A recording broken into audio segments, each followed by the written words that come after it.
I know it's 2 against 1, so let me deal with Piers now. DOGE itself. Yes, I have a problem. No, it's not. I've said the Trump's a bit naughty sometimes. In August of 2021, Joe Biden had a bunch of automakers celebrating electric vehicles at the White House. When they make these false equivalents, it's so obvious. Like, why? Oh, Trump has got his like little personal treacherous eunuch friend helping him slash congressionally approved funded parts of the United States budget. But also, did you not know that Biden like shook hands with Oprah at the White House once?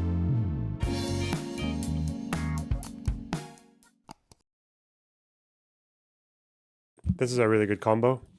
Mehdi Hasan and Dan Crenshaw. Oh yeah, let's go. I love the bizarre union of woke and jihad.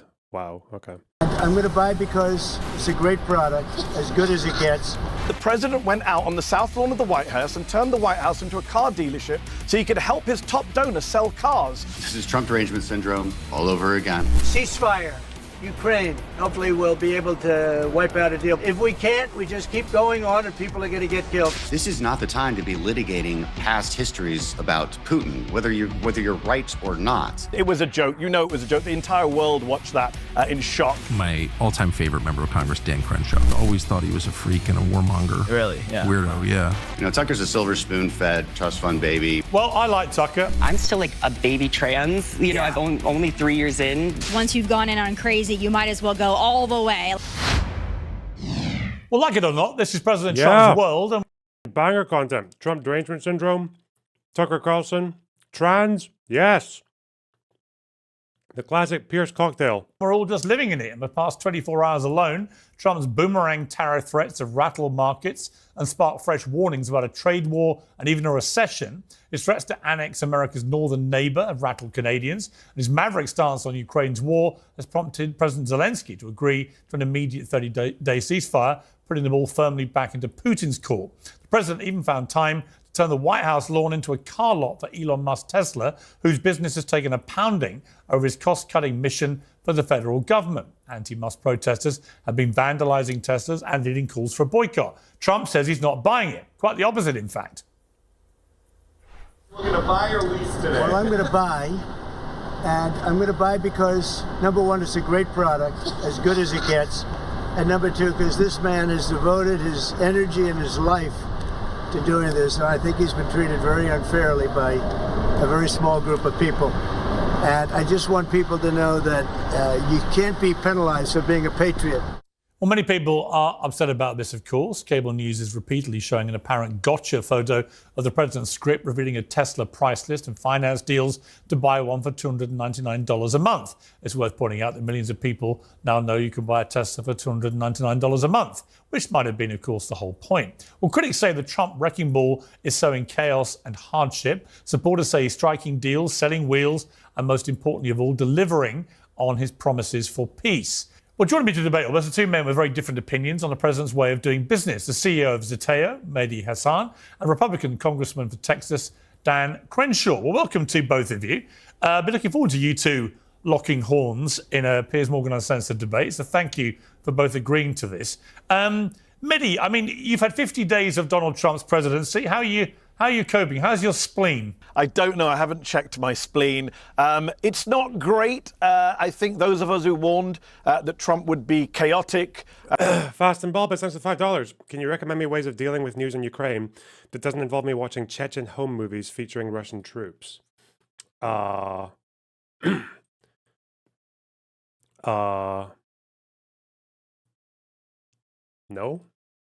Sounds like you're on the ball. Foreign Affairs website? I don't know.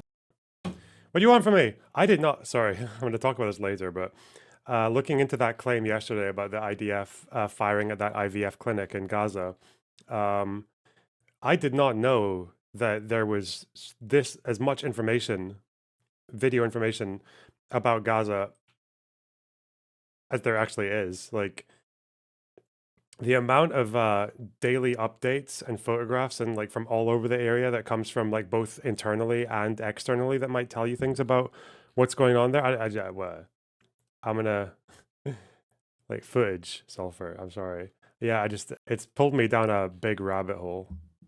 But if I go any further, I'm going to need help. So we'll see. Trump would be corrupt. Trump would be autocratic. I think even those of us who warned that for much of last year have been surprised by just how corrupt, chaotic, and autocratic he's been. I don't know if we're going to talk about what happened in New York on Sunday. That was pretty shocking with the detention and disappearance of a lawful permanent resident. Yeah, we will later. All the attacks on the press that you and I have discussed. Before, the attacks on the press. This show is called Piers Uncensored. He's launched an open war on the media, on free speech. And, of course, the economy now. Again, I didn't predict that 2 months in, Trump himself would be refusing to rule out a recession. I knew he would harm the economy. But even Trump himself can't rule out a recession. So on multiple fronts, the economy, democracy, free press, it's pretty bad. Dan, your response to that? Well, if you're going to accuse somebody of corruption, you might want to give a little bit more detail, right?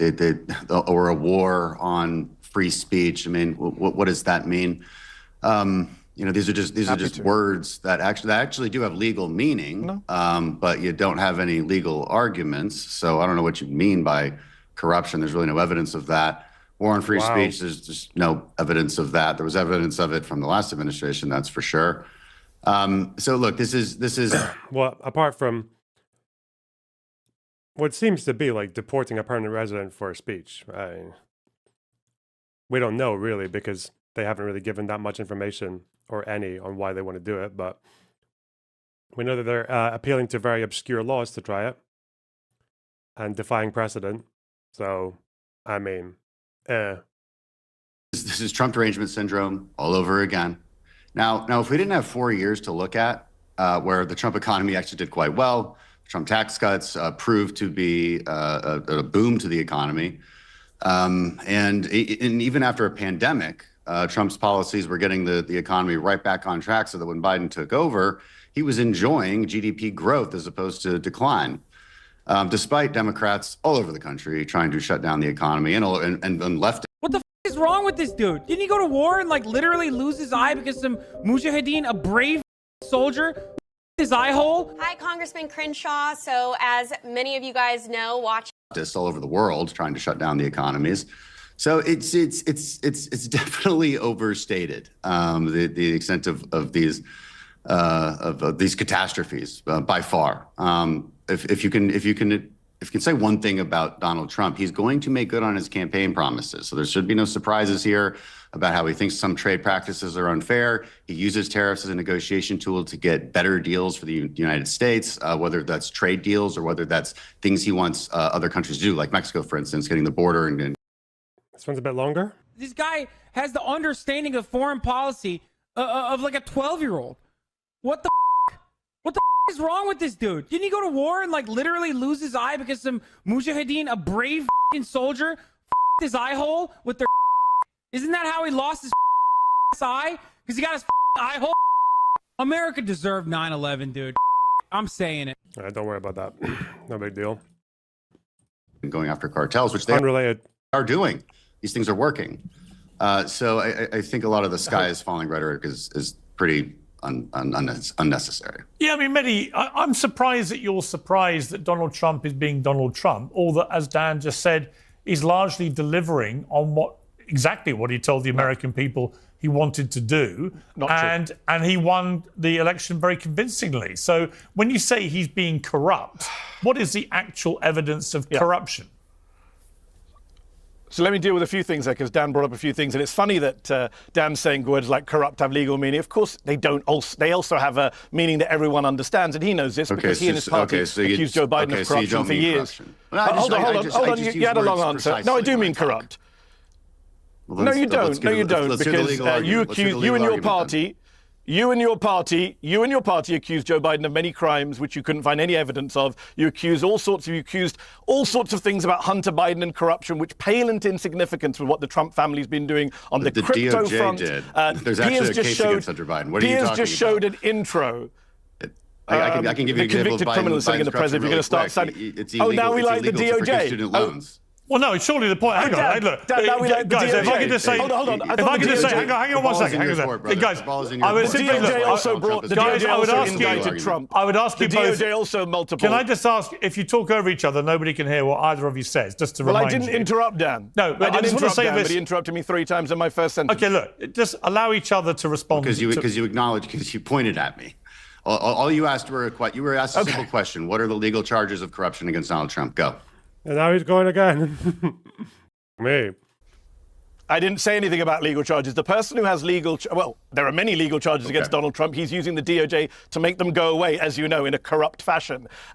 Piers showed us a clip at the top of the show. I don't think an American president has ever done what Donald Trump did yesterday. His top donor gave him hundreds of millions of dollars during the election. The New York Times is reporting that he just gave another $100 million to Trump political operations. And the president went out on the south lawn of the White House and turned the White House into a car dealership so he could help his top donor sell cars. I mean, that is astonishing on multiple levels. I've criticized Republican presidents in the past. I can't think of a single Republican president who's done something that so corrupt and pathetic on Musk's behalf, by the way, but corrupt on Trump's behalf, to do that for a donor, to sell cars on the White House lawn, to put out tweets saying, I'm buying a Tesla. Yeah, for your top donor. If Joe Biden had done it, you would be screaming from the rooftops, as with your party, you'd be filing articles of impeachment. So give us a rest on the kind of patronizing stuff about exact language. Corruption is at the core of this Trump White House. Look at the crypto money. The guy is running. The guy just, Dan, the guy just pardoned.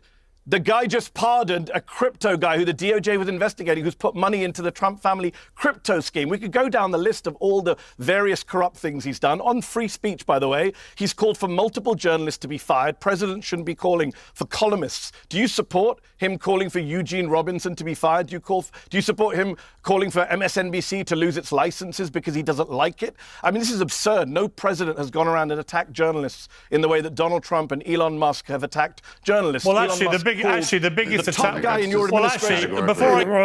Actually, they can find this is Trump derangement syndrome. Go to Dan. Before I go to Dan, hang on, Mehdi. Don't just keep talking. Before I go to Dan, I'm going to finish my point. The president. I'm going to finish my point. Elon Musk called for CBS journalists to be locked up in prison. Does Dan Crenshaw support the locking up of my fellow journalists? All right, I'm going to come to Dan.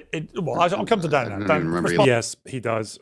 He does. Yes, he absolutely does. Yeah. Saying that, but the political first of all, well, he did it's all rhetoric. It's all rhetoric. It's all rhetoric. That's what it is. Based. Remember or not is irrelevant. He said it, Dan. I don't remember it. That's going to be your defense. He said it. Well, he's the head of your government right now. He's the top guy. He's a person who has the same rights to free speech as you do. Okay, and Democrats we're saying, do you support him saying it, you retard? He's not saying to jail him for saying it. You're saying, do you support the president's manservant saying he wants to jail journalists? Jesus Christ. I love Hasan now. I'm going to be his biggest fan just because of what he said about this guy 6 years ago. He's wiped the slate clean. I'm calling for the locking up of journalists. I said there's a war on free speech. You said there wasn't. I cited a guy in your government who's called for the locking up of journalists. You wanted receipts. I asked you for what you mean by corruption. You gave no legal arguments. So for you, corruption just means exactly what every president does, right? Which is supporting their. Hold on. I'll give you an argument right now. I think. Yes, I would like a Department of Justice that stopped pardoning people who have given money to Donald Trump and his family. American homeowners are at risk of a growing real estate scam, which the FBI calls house stealing. Yeah. This is how it works. Criminals forge your signature on just one document. Use a fake notary I hate it when they do that. Piers, P-I-E. I think that's corrupt. Would you like to stop? Well, would you like to stop Joe Biden also preemptively pardoning so many people, including half his own family, I'm not to here prevent to criminal Joe inquiries Biden. into them? Dan Crenshaw's here this idea it's only Trump that would do that. Dan Crenshaw's here to defend Donald Trump. You know, Piers, that I have many criticisms of Joe Biden, and one of them is, yes, his family and Hunter Biden. But what Joe Biden did pales into insignificance with what Trump has done in 2 months. I mean, all right, well, let me ask Dan. Dan, on the Elon Musk role. Elon Musk is an unvetted head of a government department. Okay, let me ask Dan. Dan, when you saw the scenes on the White House lawn there, did you feel entirely comfortable for the reasons that Mehdi said? You've got someone who donated hundreds of billions of dollars, obviously, to Trump. He pretty much helped get him elected. He's now in there as an unelected guy with enormous power, it seems, over this DOGE thing that he's doing, popular with some, unpopular with others. But turning it in, as he said, to a Tesla sale room, did you feel comfortable that the White House was being used like that? I don't feel comfortable with it. I don't feel uncomfortable with it. Look, first of all, let's say something. Every single person in the administration is unelected, and they have a great deal of power. The only person who's elected is President Trump. So everyone works for President Trump. I think there's a really strange. So people who are pointing about the Senate, we don't care about them. Okay. Sort of villainization of Elon Musk. Oh, he has too much power. He has this. He's whatever Approved. I'm so sorry. Wow. power the president decides to give him. First of all, let's say that. Also, there's a long history and precedent for presidents bringing in their supporters to the White House. Joe Biden gives out medals of freedom or whatever those things are called to various celebrities who have helped him, to various big donors like the Soros family who have helped him. How is this any different? Now, you could argue you don't like it or do like it, but there's a ton of precedent for it. Every ambassador let's talk about the ambassador in the United Kingdom. It is every single time. It is not somebody who's been at State Department for a long time. It is always somebody of the president's choosing. That's who it is. It is usually someone who is friendly with the president. Does that make it corrupt? I don't know. It's not legally corrupt. But that is what happens. Okay. It's normal for every president, and you're just making it. You for some reason see it through a different lens when Trump does the exact same things that Biden would do. Mehdi, let me ask you about Elon Musk. Yeah, it happens all the time. It's completely normal to appoint someone who's not elected or confirmed by the Senate and put them in an obscure job in charge of a department that's in charge of cutting and severing congressionally approved funds. That's normal, isn't it? It's normal to let just some random manservant run around snooping through the Social Security data, pretending to find losses and irregularities and spamming them on his own purchased social media platform that Russians helped him buy. Gosh.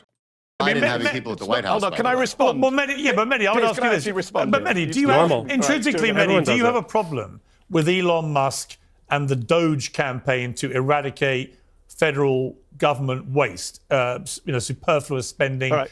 Do you have a problem intrinsically with the concept of what they're doing? So this keeps happening now. Dan says something and then you add something, so I can't deal with multiple things. I'm going to deal with Dan first. Dan says... yes, 2v1 them, Mehdi. They know you can do it. That's why. They know they're still going to lose. They're just trying to give themselves like some kind of semblance of a decent performance.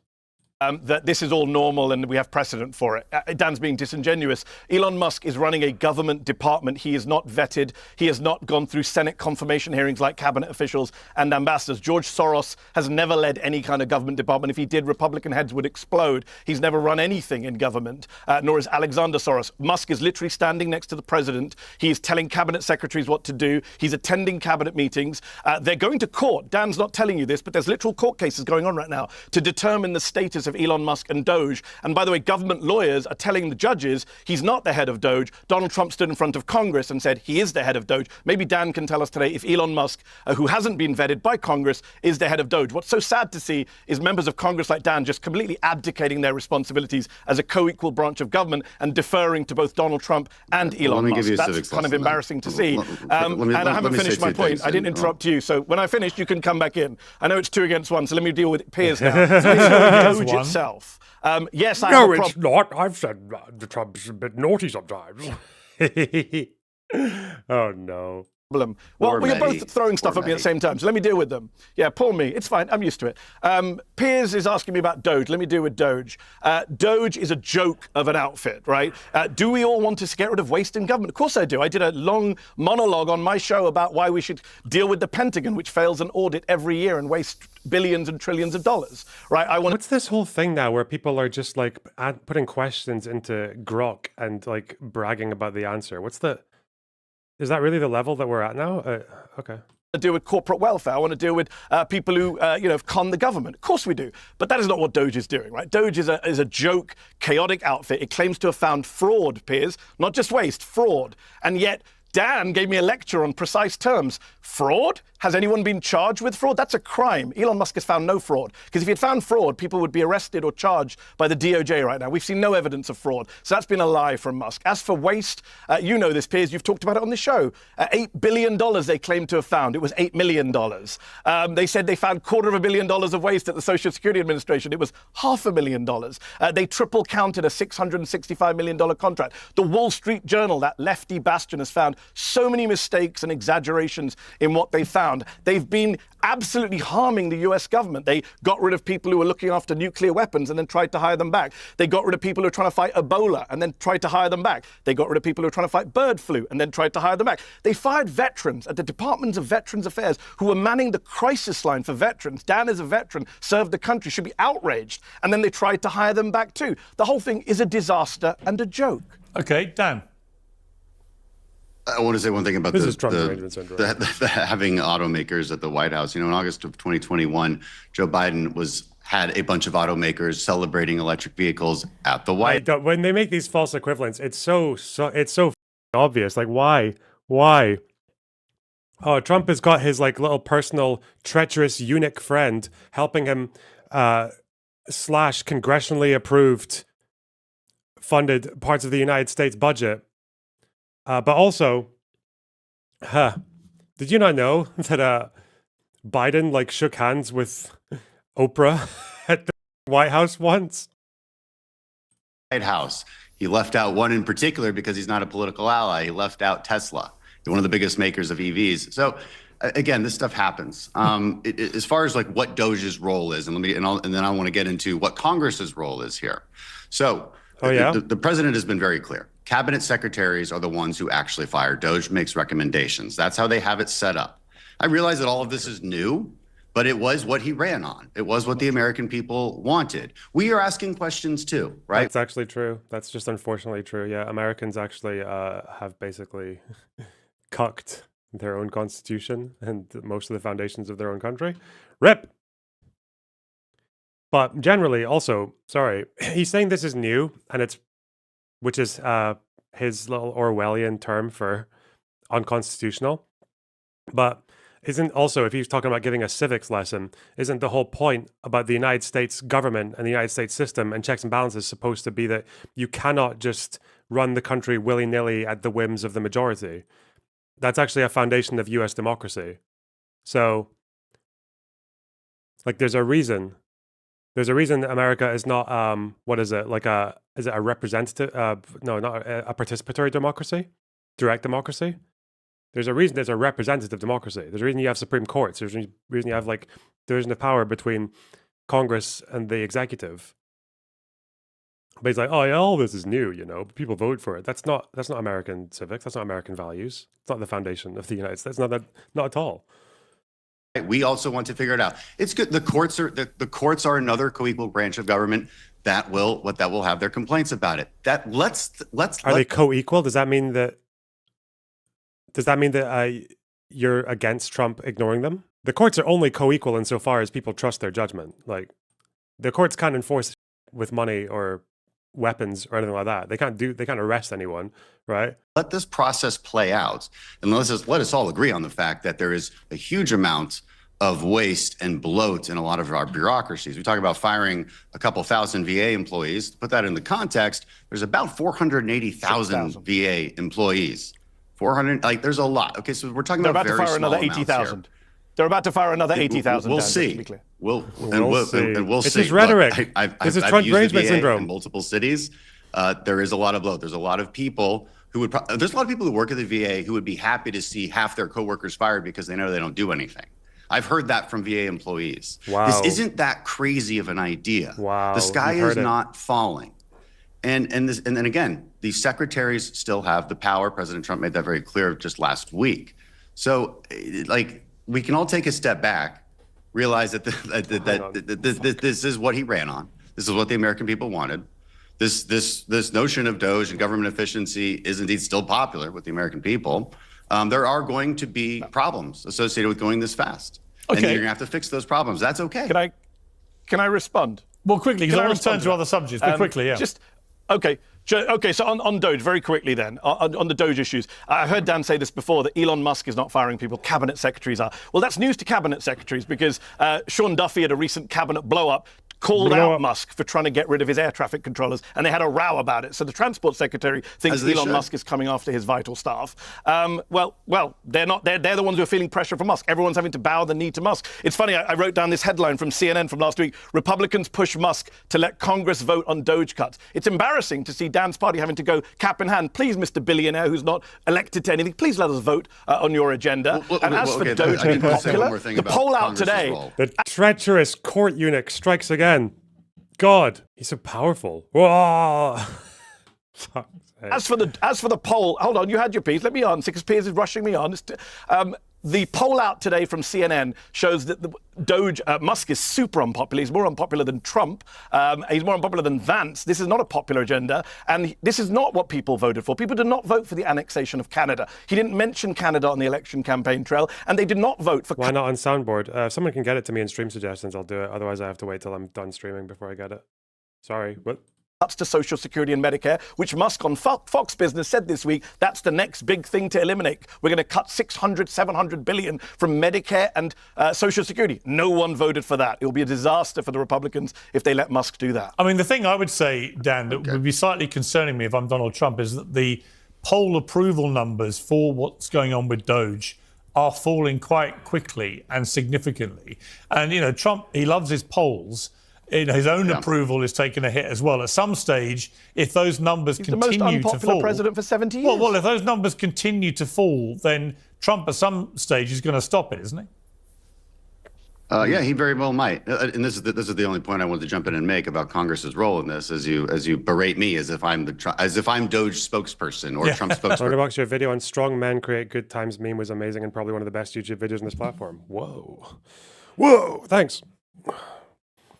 Well, I'm still like very slowly fleshing out video essay ideas, but right now, the one that is just living rent free in my brain is that Noah Samson video. Oh my God, it's so disgusting. I didn't watch the end. I didn't realize that at the end he was basically calling for an Arab coalition to invade Israel. Like, oh my God. Like, wow, white person. Okay, huh? After you, buddy. You first, though, please. Let me find it. You can't have...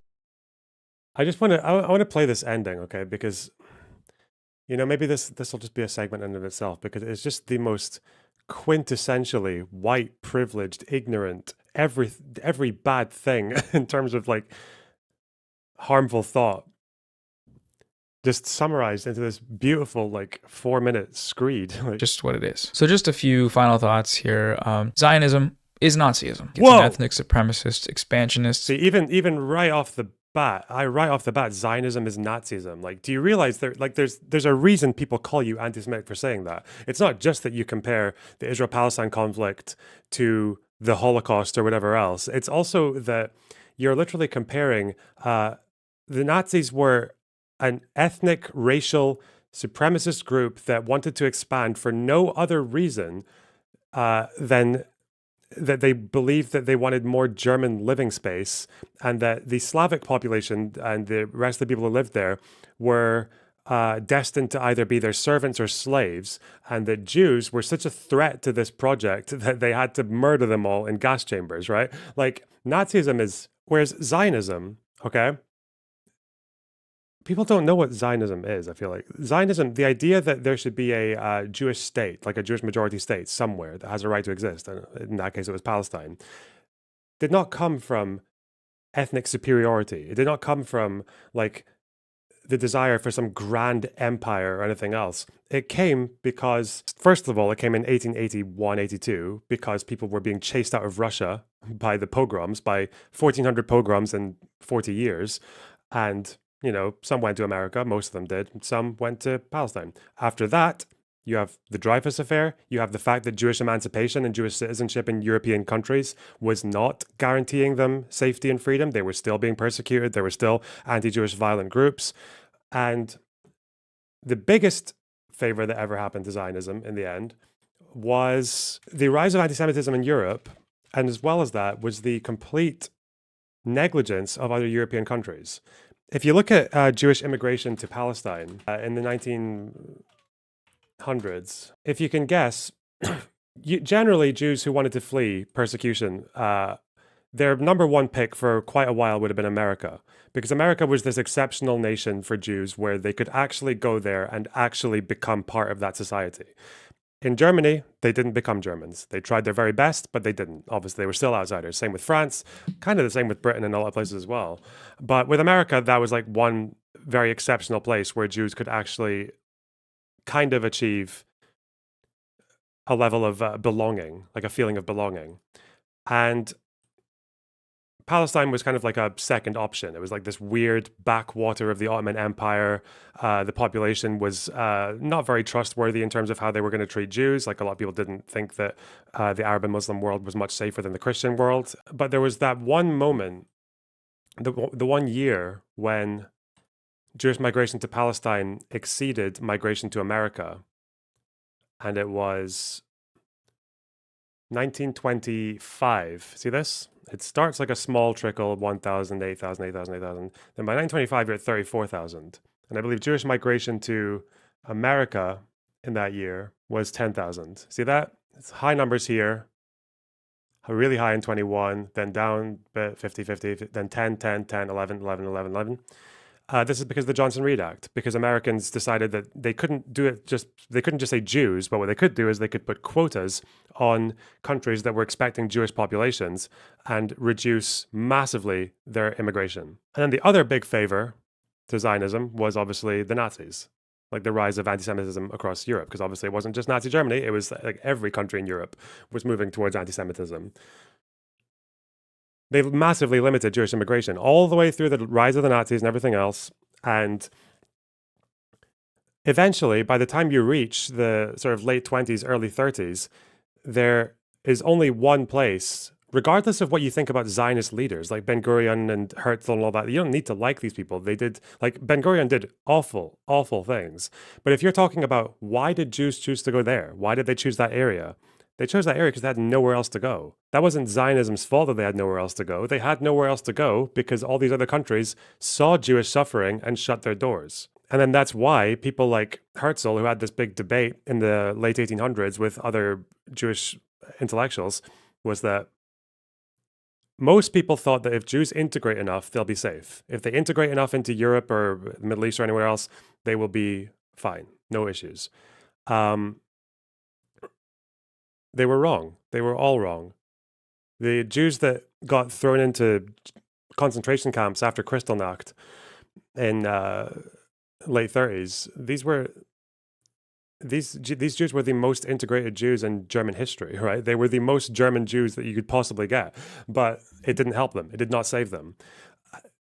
And then after Israel is formed, and after they commit quite nasty crimes during the Nakba, and after they formed their country, after fighting a war with 5 different Arab nations that wanted to strangle the Jewish state in the crib, they all these Arab and Muslim nations around the world, as well as before, it wasn't just 1948. Pre-1948, this was happening as well. You have Arab leaders and Arab groups, some of them actually directly inspired by Nazis. Like the Iraqi leader at the time of 1940 was a Nazi, like a full-on, the guy who overthrew King Faisal. It turned out that Jews who had lived in the Middle East and the North Africa, despite also being very integrated, they spoke Arabic, Baghdad was like 25% Jewish, these people were kicked out as well. They were either kicked out through pogroms and or literally just having their houses destroyed and looted, or they were pushed out by persecution and basically after 1948 being blamed for every bad thing that happened in Israel. Literally Middle Eastern North African Jews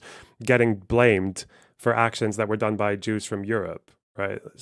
And that's the majority of Israeli Jews today. They're from the Middle East and North Africa. That's Zionism. Zionism is about, you can say that for some leaders, if you want to say it's expansionist, if you're like a Jabotinsky person or like a revisionist or whatever, but for most of the Jews who chose Israel over anywhere else in the world, it was a place of, Zionism was about refuge. Zionism was about, we cannot integrate. And there are very few countries we can go to that are safe, barring one, which seems to be this little fledgling promise of a Jewish majority state. That's what Zionism is. It was about refuge. And comparing that to Nazism, bro, you can just look at you realize that Israel has given up territory in exchange for peace like quite a few times, right? But even if you buy this map, and given the fact that, after all, this place is the size of New Jersey, right? This is not that much land. And Zionism starts kicking off in about, like 1880, 1881. And this is the amount of land that is apparently switched over. What exactly did the Nazis accomplish in just a few months of expansion? Not to mention the Sudetenland and everything else. Like, this is enormous. Look at all this gray. And you're calling this Nazism, bro. Like, you're saying Zionism is like this. It's ridiculous. It's unbelievable. And it's actually anti-Semitic as well. It's 100% anti-Semitic. Like, the only reason people compare Zionists or Israel to Nazis, which they've been doing long before anything in Gaza. How much land was there Rwandan genocide over? This is a shit argument. Embo Man, he said expansionist. He said it's an expansionist ideology. Expansionist. I'm listening to the words he's saying and responding to them. You understand? The reason people say this is anti-Semitic is because it's not in aid of any historical accuracy. Comparing Zionism to Nazism is not historically accurate, even in the slightest. It's not even close. The reason people invoke that argument, whether Noah is aware of it or not, is that it's to get under the skin of Jews. That's the only benefit that you get from it. Like, colonial ideology. You can't have Zionism without genocide and ethnic cleansing. That's the end goal of the project. It's what it is. Palestinians are there, and for the Zionist project to be complete, they have to go. Like when you say it's the end goal of the project, like he doesn't know anything about the history. Like, you understand that before the 67 war, before the 6-Day War, there were no IDF plans to go and annex like the West Bank or even Jerusalem. They started thinking about Jerusalem very quickly after the first day of the war, but before the 6-Day War, even in 48, like there were people who wanted to go and take over the West Bank and, like, quote unquote finish the job. Ben Gurion said no. Ryan gifted a sub to Ryan. What the hell? I don't know. Well done. Colonial ideology. You can't have Zionism without genocide and ethnic cleansing. That's the end goal of the project. It's what it is. Palestinians are there, and for the Zionist project to be complete, they have to go. Starve them out, bomb them, destroy everything they need to live. Those are the methods. Those are what they're employing as we speak. And like Nazism, Zionism cannot be defeated. You could also have two states. You could also do that. And we've commented quite a lot on Israeli failures on this as well. There has definitely been the issue where Israelis have not been willing to make the concessions necessary for it. It still remains the fact that Palestinian leadership, not the people, all right, the leadership, Arafat, Abbas, al-Husseini, even the Nashashibis to a degree, they rejected statehood like multiple times since the 30s. They rejected flat out in 37. They even rejected a state that ditched Zionism. They rejected it in the UN partition plan, and they rejected it, if you don't think 2000 counts, then they rejected it in 2008 as well. Through reform or debate. It must be destroyed from the outside through efforts. Oh yeah, this was the unhinged madness that he was going with. Those are what they're employing as we speak. And like Nazism, Zionism cannot be defeated through reform or debate. It must be destroyed. What does ditch Zionism means? It means that in the 39 white paper, the British, realizing that Hitler was trying to win support amongst Middle Eastern leaders, Chamberlain decided to actually appease the Arab leaders over the Jewish ones. So the 39 white paper is meant Palestine would be a single Arab state. It would have a level of Jewish representation and 5 more years of Jewish immigration, but no Jewish state. That's what they offered them. The caveat they said was that they would make it into an Arab state in, I think, 5 years, 5 or 10 years, pending Jewish and Arab relations. And it seems like most Palestinians actually supported it. But the Arab Higher Committee voted against it, 6-4. Why did they reject that? They wanted Jewish immigration to end immediately. As well as, you can argue that al-Husseini didn't trust the British to actually, they didn't trust whatever pending Jewish and Arab relations meant, but they didn't really have any bargaining chips at that point. But yeah, they rejected it. Zionism cannot be defeated through reform or debate. It must be destroyed from the outside through efforts made by the Palestinian people, the Palestinian resistance, and coalitions of allies. As history has shown, the downfall of these kinds of... You're absolutely kidding me. The coalitions of allies from the outside, resistance. Is this guy, like, do you understand since 1948. In 1948, 5 countries, 5 armies were ready to try and destroy Zionism, okay? Back when the only people helping the Jews militarily was like illegal arms shipments from Czechoslovakia. That was it. Any training that Zionist militias had from the British, like the Arab Legion was trained by the British. They had British, like people had British arms all over the place, right? And that was before they had the nukes. The one problem was, and this remains to be a problem, is that 5 countries were ready to go to try and destroy the Jewish state in 48. All 5 of them had recruitment issues. Every single one. They could not persuade people that it is really worth risking your life to try and dislodge these people who have nowhere else to go, who will literally fight until the last drop of Jewish blood is spilled in the last street in Tel Aviv. Yeah, they all suffered from recruitment crisis. They couldn't get enough soldiers. They couldn't, and more than anything else, they couldn't get the willpower. Like, whereas the Yishuv, the Haganah, and what became the IDF, a quarter of them had just come out of displaced persons camps, like concentration camps in after the Holocaust. Those guys were not going to run. They weren't going to go anywhere. So it's amazing that after the 48 war, 5 armies, the 6-day war, 3 armies, Yom Kippur, 2 armies, today, Hezbollah, the Houthis, Hamas, after all of this failure, and so many of these Arab states realizing that this is not worth it anymore, Lebanon doesn't want another war with Israel. Jordan, like the population there might, but none of them are going to go and do it, like barely. Egypt, their population might be up for it, but again, they might like the idea, but they're not going to do it either.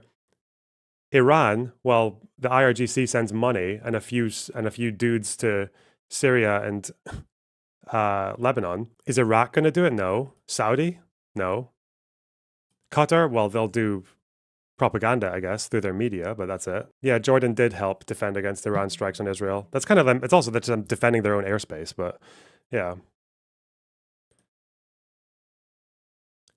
And isn't it, you also notice there's like this kind of contradiction, which is that the current axis of resistance, the people who are actually believe more or less what Noah's saying, that there needs to be an international coalition to destroy Israel.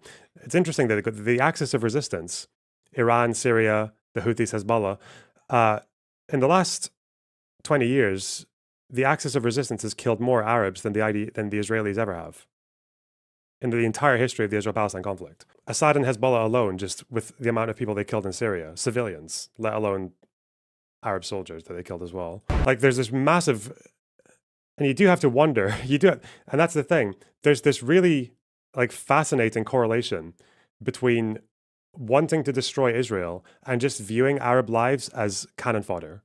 Like, that's what they are. Of course, Noah, this like the white American, is having a really good time saying that Israel can only be destroyed, and it needs to be destroyed through Palestinian resistance and that of external allies. It's like, bro, like what? Okay. You go to Lebanon, okay, and join Hezbollah and do it yourself. Like, what the? It's insane. It's absolutely insane. All because they think they buy this stupid like far left, or whether it comes from Islamic fundamentalists as well, theory that Zionism is exactly the same kind of colonialism as Algeria or South Africa or anything like that. That's what you think. Like, you think it's just that. It's exactly the same. It's like, yep, just make it a little bit more difficult for them and they'll leave. Just kill a few more civilians, launch a few more rockets, block a few more ships, and they'll get bored and leave. And it's like, no. They're not the same people. You think they're going to go to Europe? Would you say it applies to the West Bank? Yes, they do obviously have colonial interests in the West Bank. But I don't think Noah Samson is calling for colonial resistance or anti-colonial resistance in the West Bank, right? Like, Marwan Barghouti tried to do this, right? He was the most popular leader of the Second Intifada. He tried to say, let's not kill Israelis. Let's not go into Israel proper and kill them, okay? We are fighting for the 6-7 borders. We're not trying to murder our future neighbors. He wrote an article about this as well, Barghouti. His operations that he was found guilty of, they were in the West Bank. But the rest of them didn't listen, you know? Hamas still carried out suicide bombings. People from Fatah still decided to follow suit and did a few of them themselves, the Al-Aqsa Martyrs. Islamic Jihad obviously still did suicide bombings in Israel. And then, you know, It doesn't really matter how much Barghouti tries to preach a more sensible message. He did lead attack on civilians. Yes, he did. I know legally settlers are civilians. I know, Rig, well done. But he at least tried to make a distinction between settlers and people who live in Israel proper. Yeah. Of racist ideologies as possible, but Zionists cannot be a part of this process. They're Zionists. They uphold Zionism by spreading Zionist propaganda and spending all their time and effort attacking anti-Zionists, even as those anti-Zionists are actively fighting against a genocide that Zionism is the ideological pretext for. In the case of liberal Zionists like Ethan Klein, using his weird personal Zionist crash out as a jumping off point to educate people about the ideology that he adheres to is a great use of time, I think. And Bad Empanada has done a fantastic job with that. His videos have reached pretty wide audiences and exposed them to the reality and history of the genocidal Zionist project. That's a really good thing. If you're ever wondering why this guy, this like embodiment of spineless, like white lefty soft boy worm is like trying to say that, oh yeah, these guys, like this country, we should just destroy this country through military force. It's like, sorry, resistance. We call it resistance here. Yeah, he gets all this from Bad Empanada because he believes the same thing. Also, yeah, again, by the way, Ethan's dehumanizing people.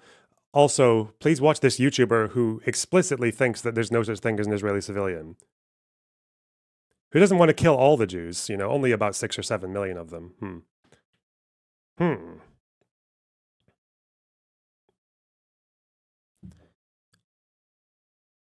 The worst thing is as well is like, even if you believe everything that Noah thinks about Israel, if you or like even Hamas, if you believe that Israel is literally like just looking for any excuse to genocide Gaza, why the f did they do October 7th? That just a gamble? Were they? I know they were hoping the rest of the world would join in, you know, for the first time ever, which they 5th time lucky, but like they did that knowing full well like what the response would be, and they did it anyway. Because these guys don't like, and people like Noah as well, they don't see Arabs as real people. They just see them as little pawns for their own self-aggrandizing moral story. How many Arabs would die in a coalition of resistance fighters trying to destroy Israel? Even if they came in from all sides, they'd still lose, by the way. They'd still have recruitment crisis because most people just wouldn't be interested. They would still have a lack of willpower. Like they'd have the option to retreat and flee back to their own back home when things aren't going their way. They'd still be facing a nuclear power. Or if by resistance he just means what? Boycotts. And if he means that, then it's like, again, Israelis are not going to accept being a minority in the Middle East in this day and age. Maybe 50, 100 years when things change, but not now. No. Believe it or not, like anti-Semitism is a more valid concern than anti-white racism. South Africa is not a good comparison either. Anyway. That's a really important thing that he's doing, and I think many of you can probably also help out with that. Most of you have smartphones and cameras and TikTok, so go ahead. Start posting about it. Spread the word. Aside from being a morally good thing to do, it's also becoming sustainable. You know, it's algorithmically viable. The Ethan Klein crash out industrial complex is booming, and we can harness it as a propaganda machine to expose Zionism for the genocidal ideology. The other self-admitted propagandist. Okay, good. Yeah, that's it. This is definitely someone who is on the morally correct side of history. Let's call it the Ethan Klein crash out industrial complex, and let's just keep on spreading this narrative that has achieved what exactly? Because my understanding is that Palestinians are kind of like losing more land and more lives as you do this. The end of the video is essentially just calling for more harassment. How is this allowed? Well, because it says in a soft boy voice, doesn't it? It's cute. That it is. You may have the feeling, as I often have, that the history books will look back upon these times and those who supported the Gaza genocide with shame and horror. The only problem with that is... The thing is, Ethan still calls it a genocide and has called for the end of the war in Gaza for a pretty long time now. Even I haven't called it genocide. There is that one act with the IVF clinic that I'm tempted to lean towards. We'll see. We'll do more investigating. But I mean, yeah, the fact that Ethan called it a genocide and he wants the war to end. I wanted the war to end. I've said that you know that Israel had this ceasefire, the 1, 2, and 3 stages that they accepted just recently. it's not. It's a little bit more beneficial to Israel than the one that was offered in July, but it's not that much better, is it? It's not really 6 or 7 months better. I've been saying that since like the summer, that even along like US intel signs and all that, like people have been saying for quite a while now that the Israelis have achieved about as much as they can militarily in Gaza for ages. And I've said that as well. So when you say support the genocide, you mean like what? Every person you're attacking here is someone who either thinks it's the genocide and wants it to end, or even people like I guess like me, who hasn't called it genocide, but I've still wanted it to end as well. It doesn't need to be genocide for you to oppose it. But of course, it's not actually about helping Palestinians, obviously, because he thinks they should just keep fighting and keep on ramming themselves face first into a meat grinder, apparently. On the off chance that other Arab countries and the rest of the world might one day join in, like they never have. Even Yoav Gallant got fired by Bibi for saying that. Yeah, he did, yeah. And he's mental. So yeah, it's kind of giving the game away there that it is just an industrial complex for views and money. Like if these are your enemies, like me, Ethan, Mutahar, like if these are the people you're going after, and you think you understand Zionism and like extremist ideology, like you're so man. Like you're either ignorant or you are cynically exploiting the situation for money. It's one or the other.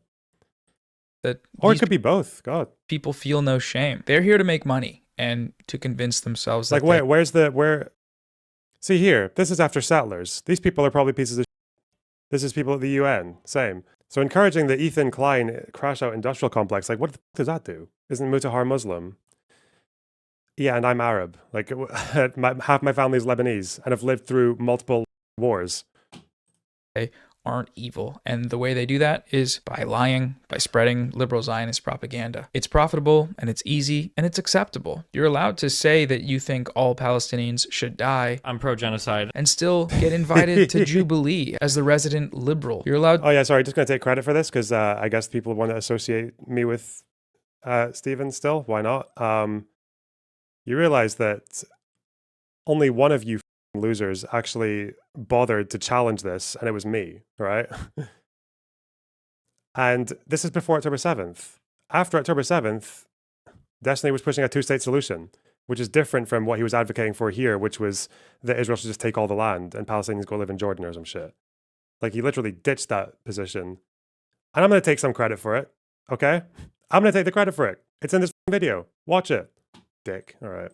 To do it and run your quirky, epic, silly podcast and make hundreds of thousands of dollars doing that because the Western media ecosystem encourages it. There will be no justice for the Palestinian people if all we do is watch content about what's happening. Consumption is not politics. There will be no justice for the victims of this genocide unless we all actively fight for it. From the position that most of the viewers of this video have, that's by using the resources and time to continue to speak out, preserve the record of what's actually happened in Gaza, name the perpetrators, and highlight and boost the voices that understand these facts more than anyone in the world, that is, the Palestinian people. Don't stop sharing their stories or contributing to direct aid. I'll leave a document below with some Palestinian voices and outlets that you should follow and campaigns to contribute to. In If I Must Die, Rifat El-Arir tells the story of Yasser Ashur, a young Palestinian survivor of Operation Cast Lead, Israel's late 2008... Yeah, he lied about Cast Lead in this video as well. He just said it was the slaughter of 1,400 people and then omitted completely that Hamas claimed like half of them. So we're going to say like an urban war where half the people who die are claimed by the militant group is still genocide, I guess. Okay. Well done, bub. Well done. Just that absolute masterclass in white American ignorance and privilege. Jesus Christ.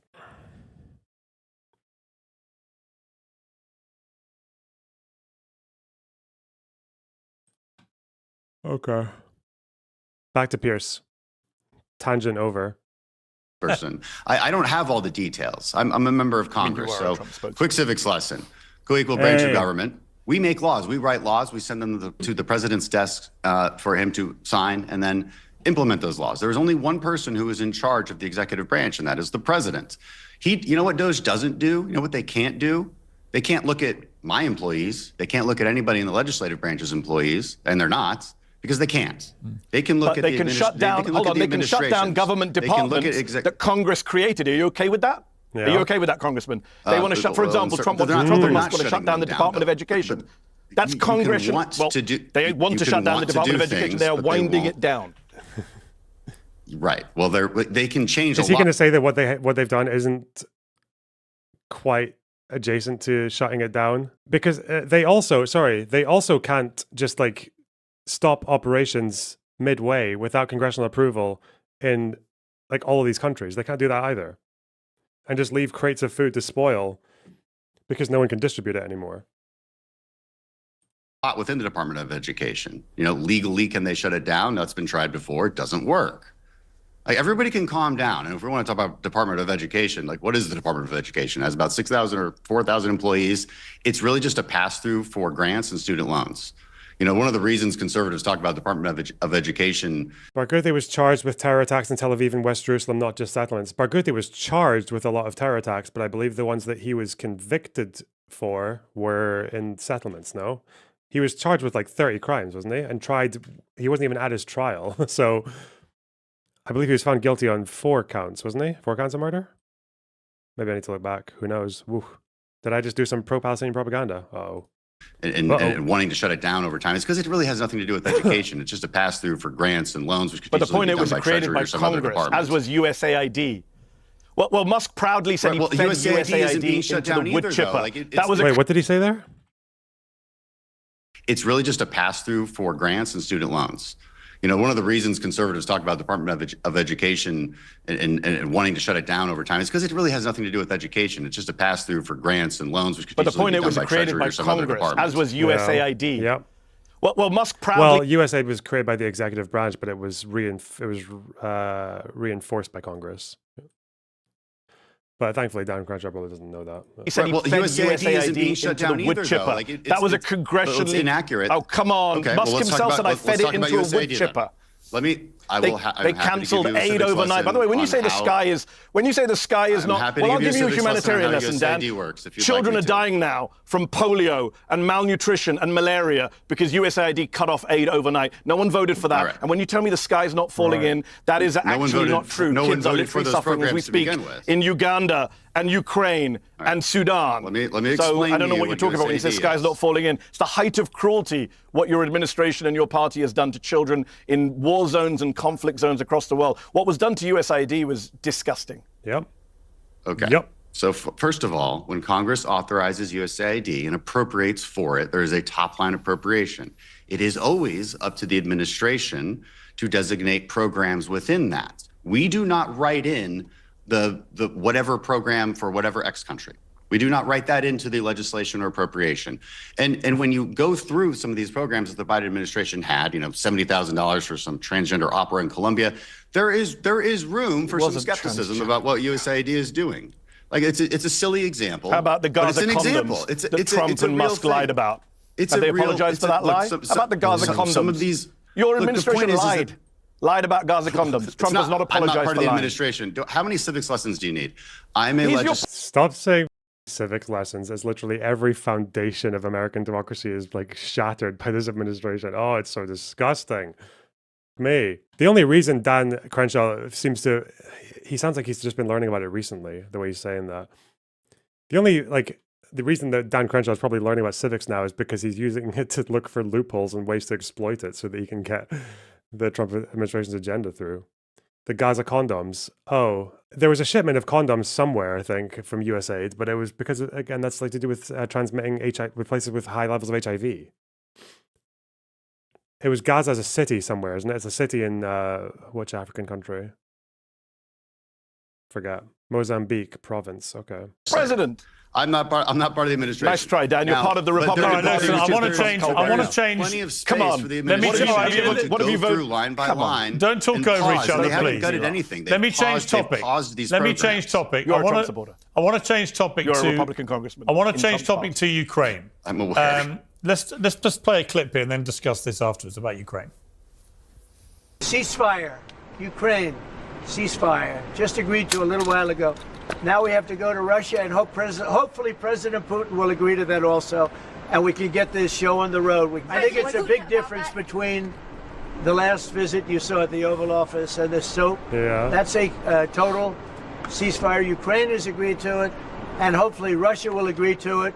We're going to meet with them later on today and tomorrow, and hopefully we'll be able to wipe out a deal. If we can't, we just keep going on and people are going to get killed. So, Mehdi, here's another example, I would say, of where the Trump hysteria doesn't really help anything. Because after the Oval Office bust-up, which was...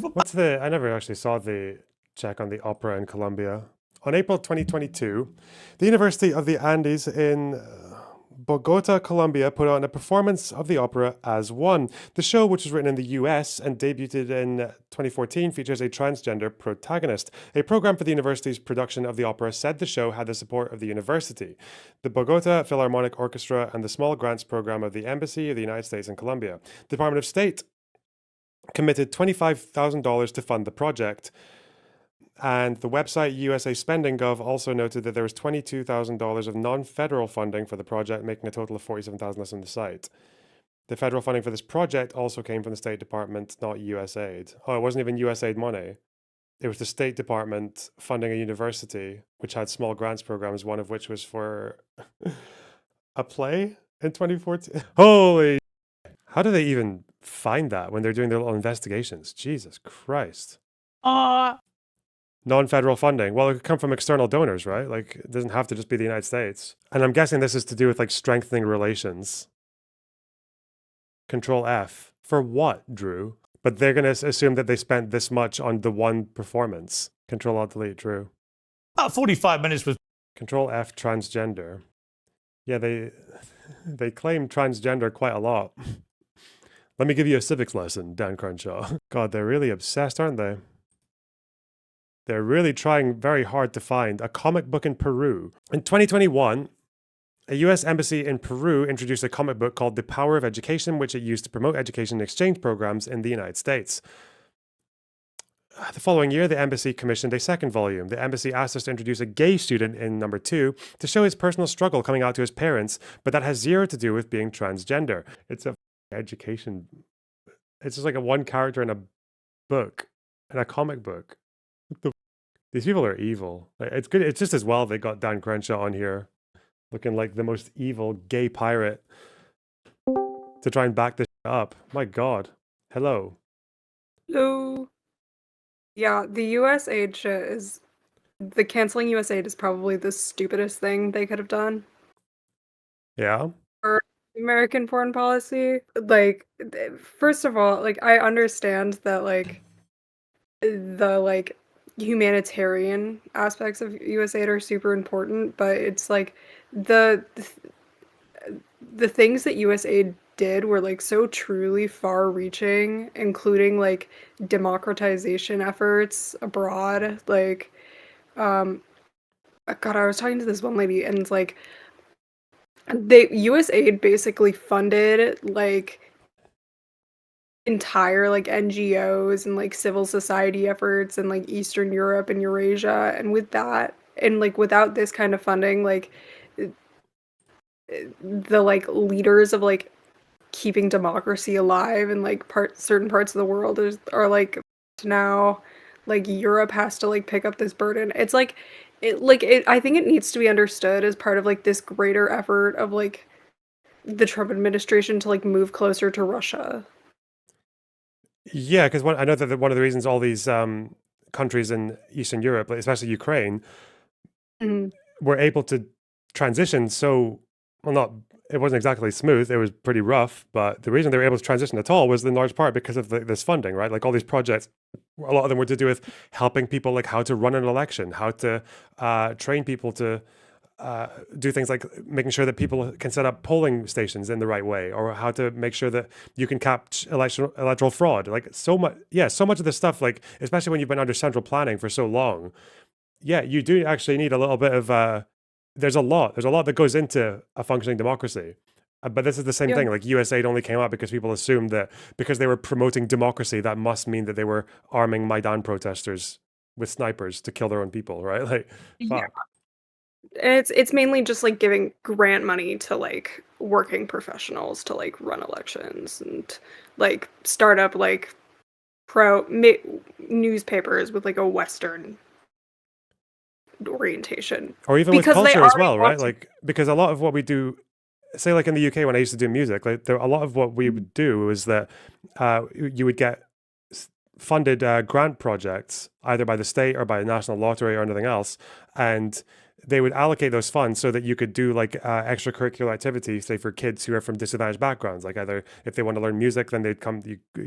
There'd be grants for people teaching music, or they could do like acting, or they could do MMA school and all that.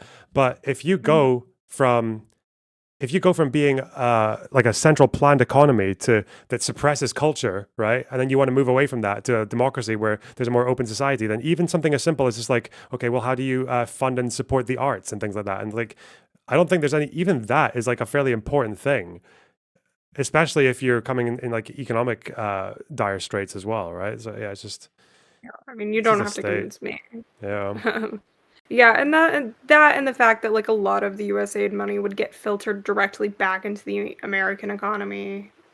Like the food aid, for example, was all like grown, produced, packaged in the United States before it's like shipped to like, I don't know, sub-Saharan Africa or wherever they were sending it.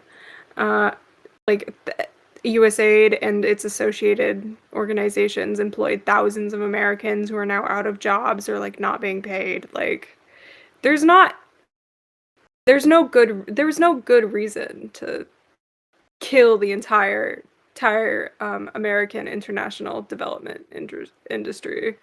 So, not that anyone's defending this. I feel like I haven't really seen anyone who's been. Maybe I just live in like a liberal bubble, but yeah, it's very.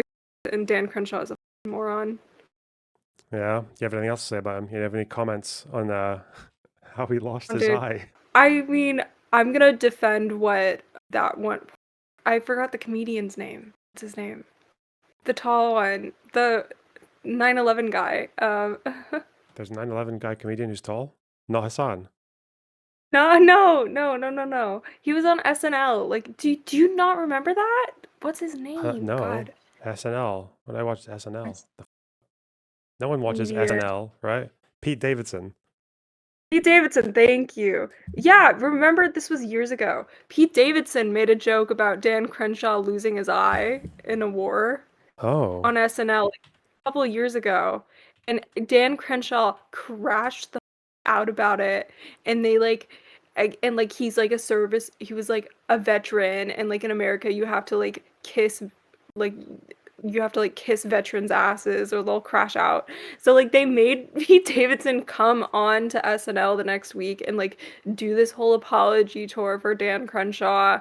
And like Dan Crenshaw came on and like very like he's not a funny person. He's like also like I don't give a if you're a veteran, like you like don't then if you want to be a veteran, fine, but like then don't go run for Congress and like make the lives of every other American worse just because like you decided to go fight in Iraq. Yeah. But, yeah. It's a treasonous Pete Davidson statement. made fun of. Okay. Well, I think I've got the video here, so I'll have a peep. He's in an orange shirt when he does it, right? I don't know. I'm just making sure I've got the right video. First impressions of midterm election candidates. Oh, yeah, and Dan Crenshaw's there. Okay, yeah, it'll be this one. Because it's, okay. Yeah. Cool. All right. Thanks. I'll leave you. All right, take care. Bye-bye. As we said, the midterm elections are next week. Here with his first impressions of some of the candidates is Pete Davidson. Hey, Jay. So the midterm elections are obviously a huge deal. And after I had to move back in with my mom, I started paying attention to her. She's loving it. And I realized there are some really gross people running for office this year. So here are my first impressions. This guy's fun. Rick Scott from Florida. He looks like someone tried to whittle Bruce Willis out of a penis. Hey, this is the guy. It's all the guys. Copyright. No, don't worry. I don't know. Yeah, it's fine. Rick Scott. The biggest Medicare fraudster in the United States. Damn. Here's a New York guy, Peter King. Don't know him. Don't know care a lot about him, except he. This guy's kind of cool. Dan Crenshaw. Oh, come on, man. Yo, hold on. You may be surprised to hear he's a congressional candidate from Texas and not a hitman in a porno movie. I'm sorry, I know he lost his eye in war or whatever. Whatever. Be right back. Whatever. Yeah. Okay. Whoa.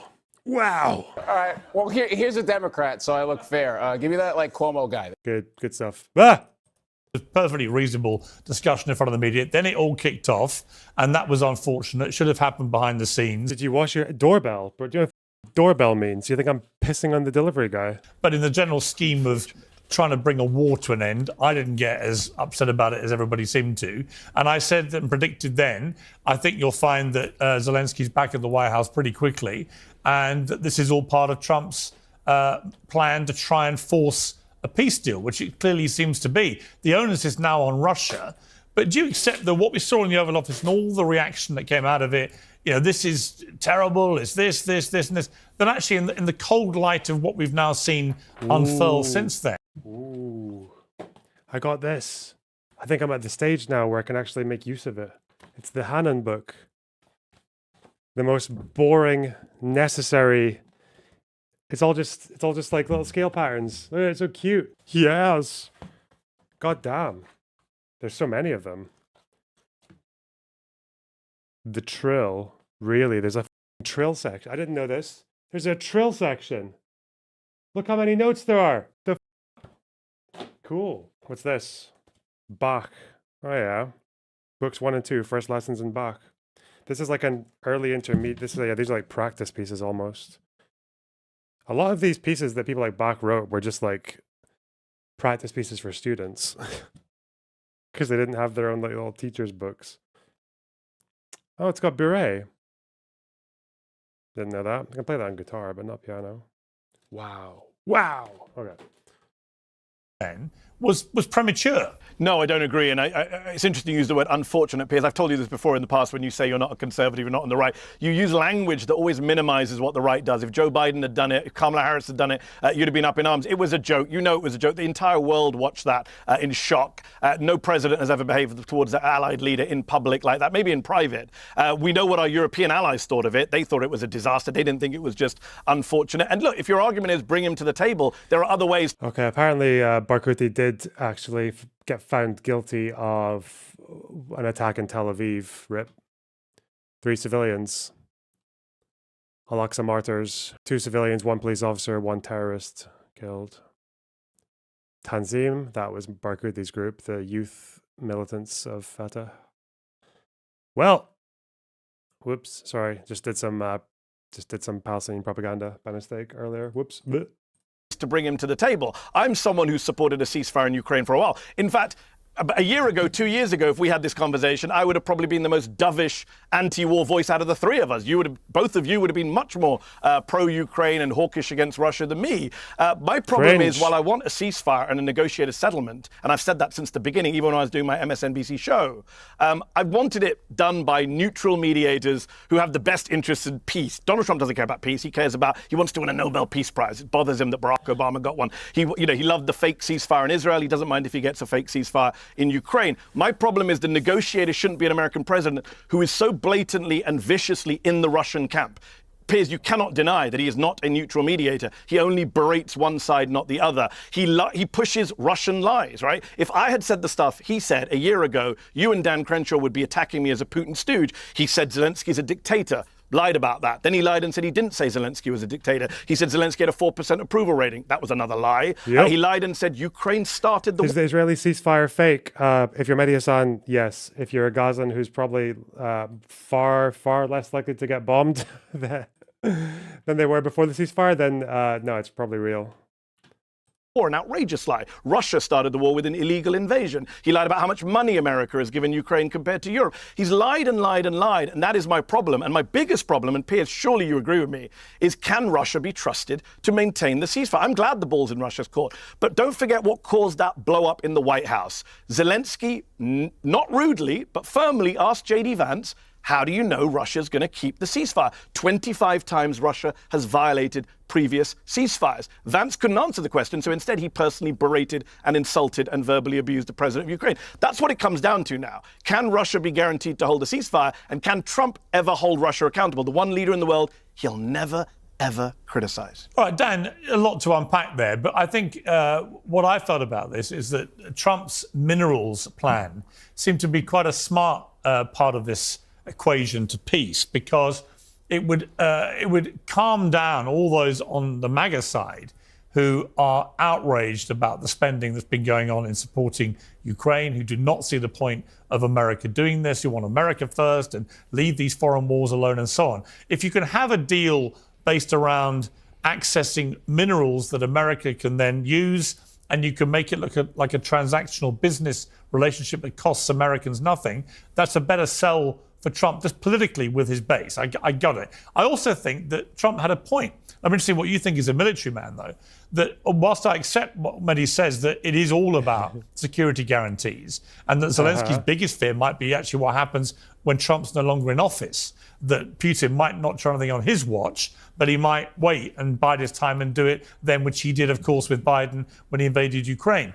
I'm just curious what you think about the idea that Trump had, which is if you've got American contractors all over Ukraine digging up minerals and they're there in big numbers and there's a business relationship there, is that enough of a deterrence to Putin to then attack more of Ukraine, because he would effectively be attacking... America already had like pretty decent economic relations with Ukraine before 2014, let alone after 2014, let alone in 2022. American businesses in Ukraine, or American businessmen who had ties to Ukraine, or even American people who were in Ukraine, they all suffered because of Putin. Like, you think, well, because there's a minerals project going on, then suddenly Putin's going to draw the line. You know, Putin is occupying territory where a lot of those minerals are as well, and Trump can't answer what's going to happen to those ones when he's asked. Areas that have a lot of American people on the ground. Yeah, I mean, look, the minerals deal in particular is a good idea for two reasons. One, it's a political backstop for President Trump, as you mentioned. Second, there's now an economic entanglement between the U.S. and Ukraine, which is an implicit security guarantee. The Ukrainians agreed with this, by the way. It was frustrating, and you look at what Rubio really put it well when he explained on maybe CBS or whatever interview it was, why the frustration with Zelensky. He had agreed. We were in Munich. We were in Munich at this Munich Security Conference. I met with Zelensky at that time. He seemed to have no problems with the mineral agreement. Seemed to think it was a good idea. Rubio had convinced him earlier, maybe that day or the day before, and then he would go out talking about how he's not agreeing with it. So there was a frustration within the administration. The White House blow up. I mean, I watched it myself as well, and my take from it was, this is not the time to be litigating past histories about Putin, whether you're right or not. This isn't the moment for it. It's time to have lunch, sign a deal, and get on our way to a peace deal. And so Mehdi's complaints seem to be purely stylistic. So you don't like Trump's style and how he got people to the table, but how else would you do it? I mean, if you agree with the premise of a ceasefire, like you do have to engage in uncomfortable flattery with the Russians.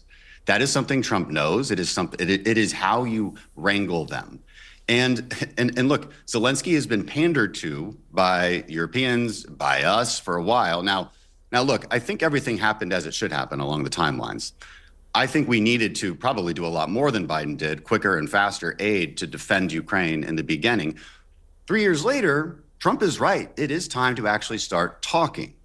And regardless of whether those talks have worked in the past, again, that was J.D. Vance's point in the White House, why are we litigating that? Let's talk about present and future. And that's a very American way of thinking, but it works. And it's not a very Eastern European way of thinking, right? They think in terms of the 1,000 years of history preceding them. This is the problem in the Middle East as well. Like, this is... He's so annoying, man. He's like the drunk charlatan dad at the pub who's just like, it reminds me of pickup artists. You know that guy Roosh V. He would always talk about, he had the book Bang, and he wrote books called Bang, but for different countries, and they'd always start with like, Romanian girls are very unique in the sense that they have a kind of fire to them, but are also vulnerable on the inside. Like, it's just, that generalization is so stupid. The 1,000 years of history thing is actually, well, that is actually the reason Putin wants to invade Ukraine. But it's not, I don't know why Zelensky's politics are being driven by 1,000-year fantasy history. The Minsk agreements were 1,000 years ago, apparently. Yeah, Zelensky talks about Minsk. Putin talks about Oleg the Wise. It's these are very slightly different historical timeframes, different levels of relevancy. Oleg the Wise is far more relevant than your retarded Minsk agreement, liberal.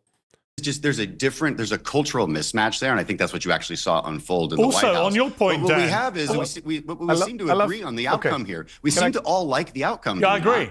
And the other thing I would say on your point about how to deal with Putin. Mehdi, hang on. We don't know what the hold on. We don't know what the outcome is. We don't know what the outcome is. No, okay, but we all agree that as of today, we seem to like it, right? I mean, we like the idea that Ukraine has signed up to a ceasefire, which is a way further forward than they were. Oh, was this this must have been aired before Putin shat on the ceasefire, wasn't it? I was not ready to watch that entire thing, so now we've got the headlines. Okay, we'll do that after. In the Oval Office, when they didn't want to even speak to Putin. Hold on, the bloc. Hold on, come on, guys. This is crazy that I'm having to be the kind of pro-Ukraine against the seemingly pro-Russia voices. Well, the bloc on a Vladimir ceasefire. Yeah. Are you saying that was Ukraine for the last 3 years that's been the only bloc on a ceasefire? Come on. No, I said In fact, Ukraine Boris agreed to a Johnson ceasefire. Ukraine insisted not to do it. Why are you twisting our words?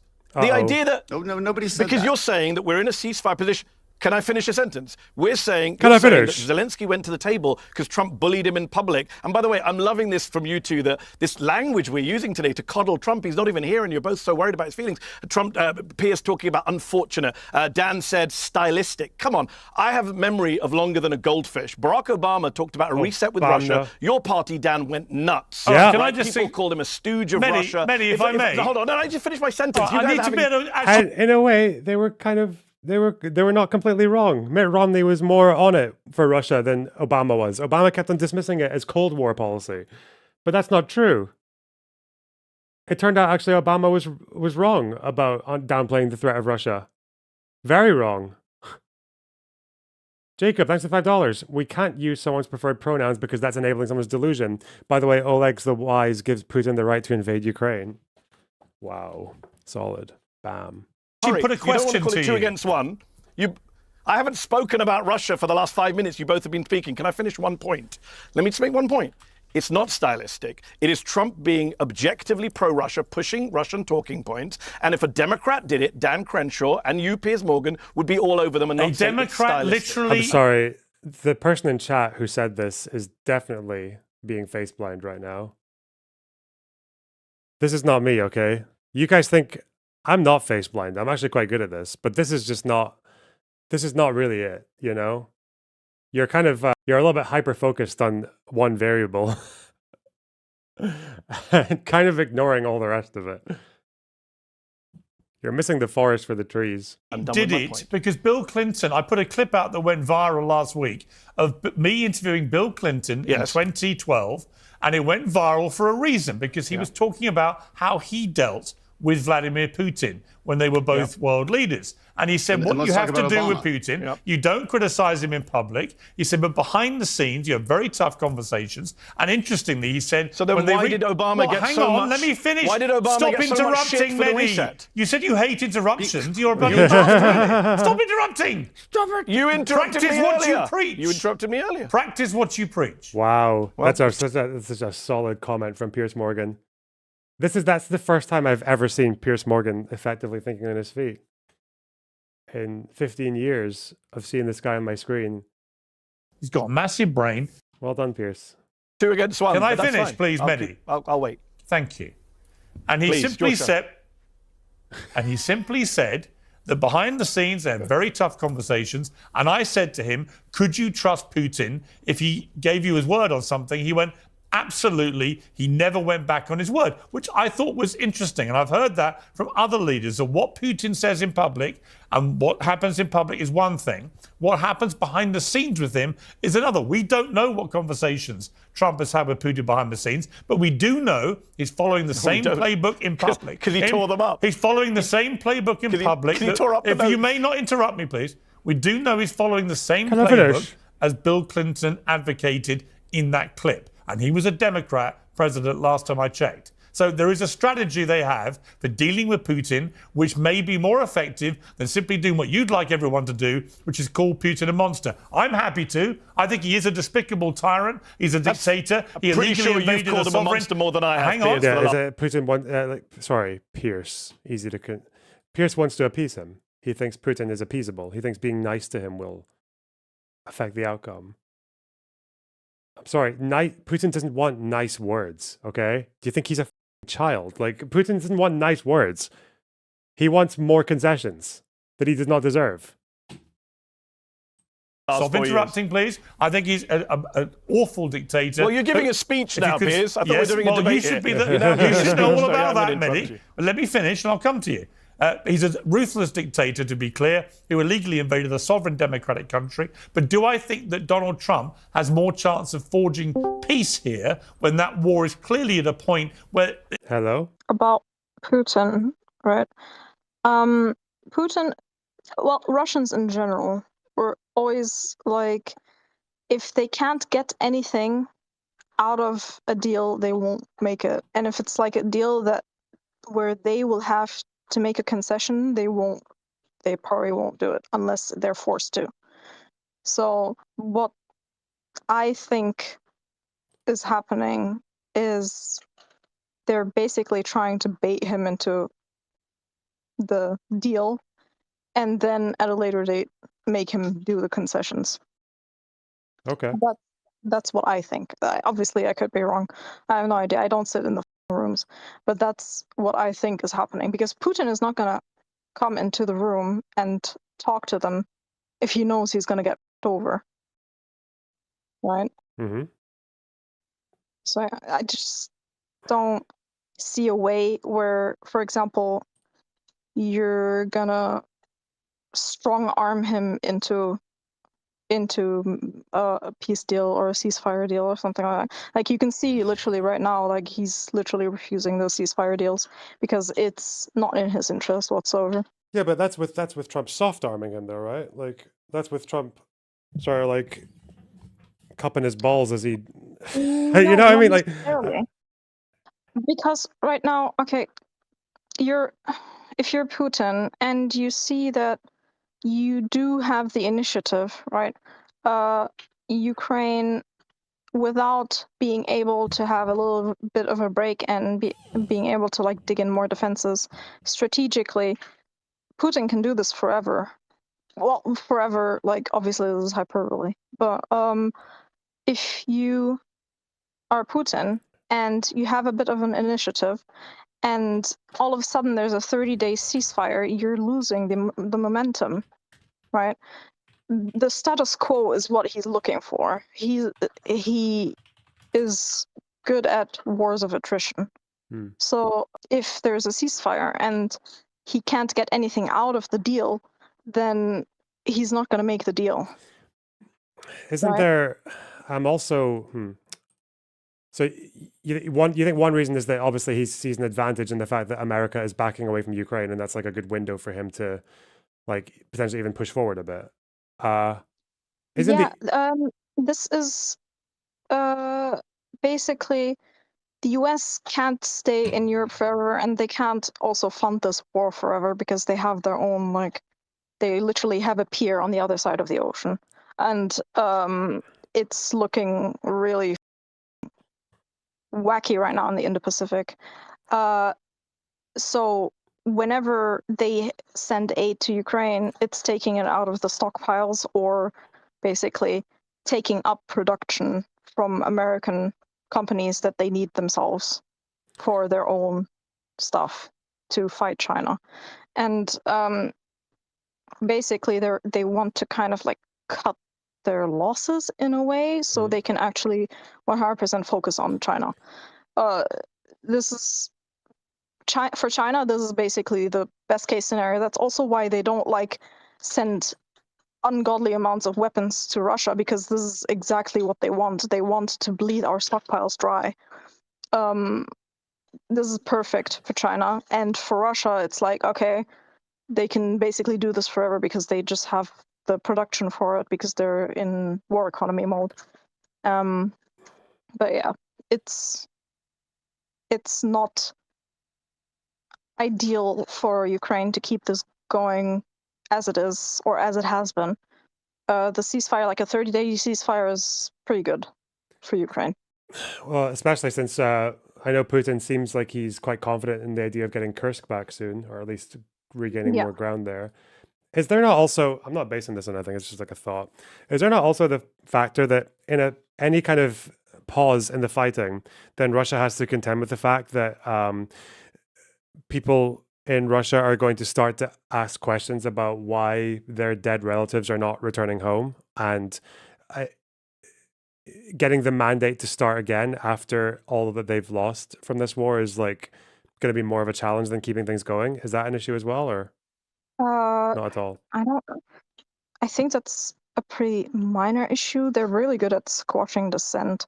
The bigger issue is hangnails. The bigger issue is probably that in those 30 days, they can't really change much about their capabilities or their defenses, because Ukraine has attacked really critical infrastructure that takes a long time to fix.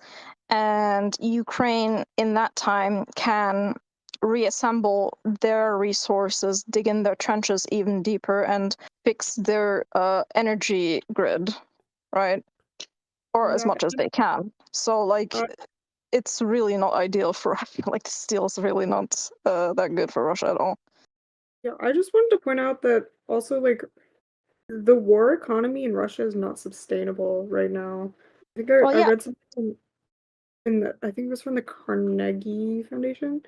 You can say that, but anything right now is like basically speculation, because they don't actually give out much of the numbers of their economy right now, which, like, obviously, because then people would be able, or like the other countries would be able to predict how long they can fight for. Yeah, but the predictions are only, I mean, assuming we believe the predictions, it's only till 2026. So, I mean, it's still like this. Yeah, but does this actually, like, I don't know, factor in how much support they're getting, for example, from other countries in that aspect, or like there's a lot of variables in that. Yeah, of course. So the economy, obviously, they're teetering on the brink. But when, nobody can really say when they are not able to sustain this anymore. Yeah, and of course, Russia would probably, knowing Putin, he would probably go past the point of sustainability for Russia. Yeah, I mean, their entire economy is based on the war right now. So, like, if he stops the war, he's probably screwed more than if he doesn't stop the war. Yeah, and then there's, of course, like, the ongoing question of, like, how this is affecting, like, internal relations within Russia. Like, there's been so much speculation over, like, how this is going to affect, like, the majority areas within Russia, which have been, like, especially hard hit by the war. Like, but this also depends on, like, how much the base Russians, like, from not the middle of nowhere, like Moscow, St. Petersburg, and stuff like that, how much they suffer under this, because they are the ones that could cause significant amounts of damage to Putin. I don't think the minorities can do all that much in Russia. Well, I mean, they could always, like, I find, like, another separatist war pretty unlikely, but I feel like they have a really good grip on, like, squashing dissent. Just, like, look what they did to Chechnya. Jesus. Yeah. Okay. So I gotta go now, so see you. All right. Adios. Take care. Bye-bye. It's just going to kill more and more people for very little territorial change. Yes, From my own experience talking to relatives in Russia, a lot of people are really starting to get upset with the war. Oh.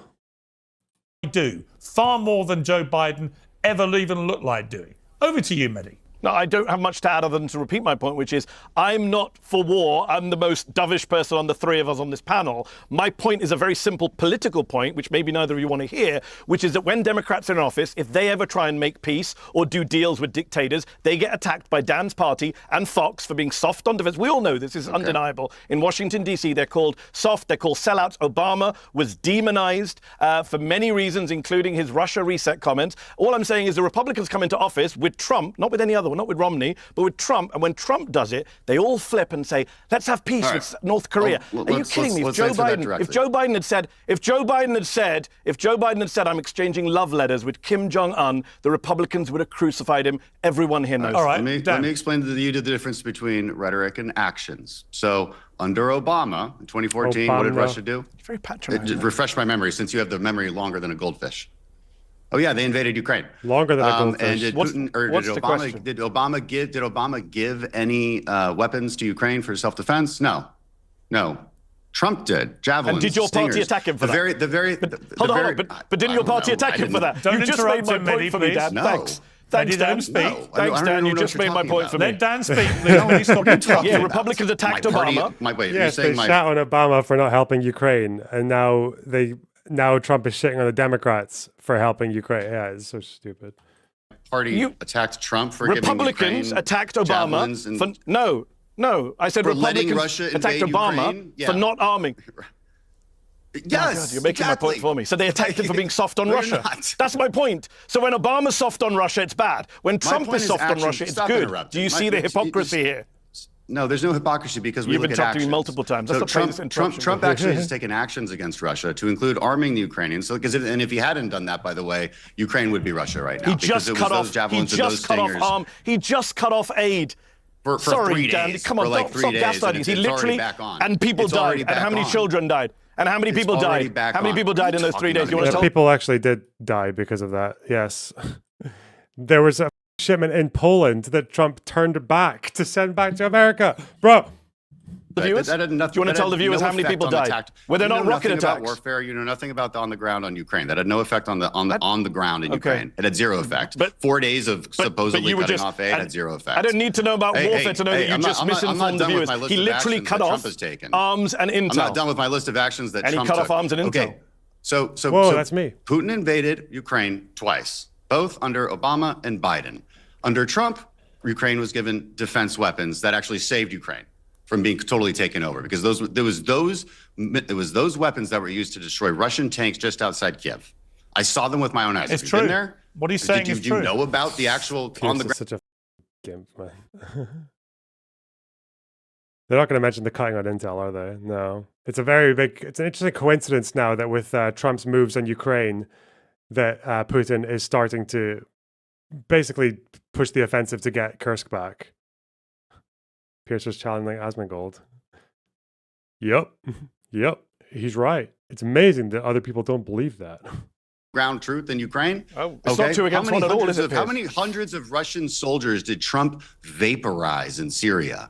To say that Trump is some Putin puppet and soft on Putin is absolutely ridiculous. He knows how to negotiate. He ran on getting a deal. He was very clear about wanting a deal, which you seem to agree with. I don't understand how you can talk out of both sides of your mouth. This is what I mean by your complaints about it seem to be completely stylistic. Like, how are you going to get Putin to the table by beating your chest? I mean, that is Trump's argument, and it's a sensible one. And he also has to get his allies in order. So we've got the French, we've got the English who are willing to put peacekeeping troops on the ground. We are going in the right direction here. Where the Europeans are understanding, the French are great on We're literally losing allies on the West, but okay. You're not losing allies. America's not losing any allies. We're not losing any allies. We're making them stronger. You're in denial. Europe is basically finally coming to its senses and saying, like, yeah, we cannot depend on these guys forever. Like, okay. Prime Minister has made relationships never been stronger. Met with senior advisors and by the way, all that's happening. Is that European countries two of you just shouting at me. All right, it was my show. European. I think every viewer can see the two of you. Mehdi, sometimes you forget you're on my show when you do this. If I'm on yours, you can dictate it any way you like. I love it. Yeah. Well, when you're on mine, Piers, I don't do two against one. I do on my own. I interview you on my own. No, you do. All that's happened in the last week or so is that Europe has finally stepped up and accepted more responsibility for defending itself properly and less reliance on America to constantly bail us out. Can I speak at as a European, I am completely in favour of that, and that's almost entirely because of the art of the deal. Art of the deal. The art of the deal. Let's go. Right onto the NATO scam in his first term, where European countries were not paying even their basic dues into NATO. Why should America step up as everyone's policeman, backing them with money, with military and everything else, if the Europeans won't even pay their basic membership fees. He was right then, and he's right now about Europe stepping up. Mehdi. I'm allowed to speak yet? You may speak. Can I respond? Thank you very much. It's funny because I said to your producer before, Piers going to be neutral. He said, yes, very neutral. I am neutral. Two people shouting at me every time I speak. I am neutral. Yeah, okay, if you say so. I think the viewers can see that two people are shouting at me every time I speak. So, yeah, I think it's clear that two people are shouting at me every time I try and speak. You made a big statement about interrupting, so we're just calling you out when you interrupt everybody. Mehdi, let me know when I can speak. I'll try. Let's see. You're being a baby. You're being a baby. On the front, there you go. There you go. There's another interruption. Another interruption from Dan. Hey, Dan, I'm not a baby. I'm happy to be here on my own. You need to be handheld by Piers. That's fine. Look, my point about Russia is very simple. Handhold Dan Crenshaw. My point about Russia. That's the thing I say to people. Well, a guy holding his hand. Oh. Aware of his military career. So far, three interruptions. Three interruptions. Let's keep going. Are you aware of his military career? Yeah, well, he lost his eye, bro. I prefer soldiers who don't lose their eye. Is that sorry, no, wait. That's actually a really horrible thing to say. Who was I channeling there? Who just entered my soul? That was Trump. That's the kind of thing Trump says about people. Ah, I get you, yeah. He was a hero because he was captured. I prefer my soldiers not captured. Remember Trump said that about McCain? Sorry, I didn't mean that, you know. I mean, why am I saying sorry? It wasn't me. It was Trump. Channeled Trump for a minute. You know, the guy that Dan Crenshaw throats. Let's see. Everyone's watching. Everyone is watching to see that I cannot make one point about Russia. Why don't you just speak? Let me start a fourth time. Let me start a fourth time and see if you both could actually let me speak. You haven't started anything. If you both shut up, maybe all you do is insult and say something. Anything. Hey, I love the Morgan Crenshaw dream team. No, it's not 2 against 1 at all. All right, so let me start for a fourth time. Very silly. Russia thinks Trump is. Oh wow. Okay, fifth time. Russia has openly said that Trump is aligned with. He lost his eye. Only losers lose their eye. Me, like that's what.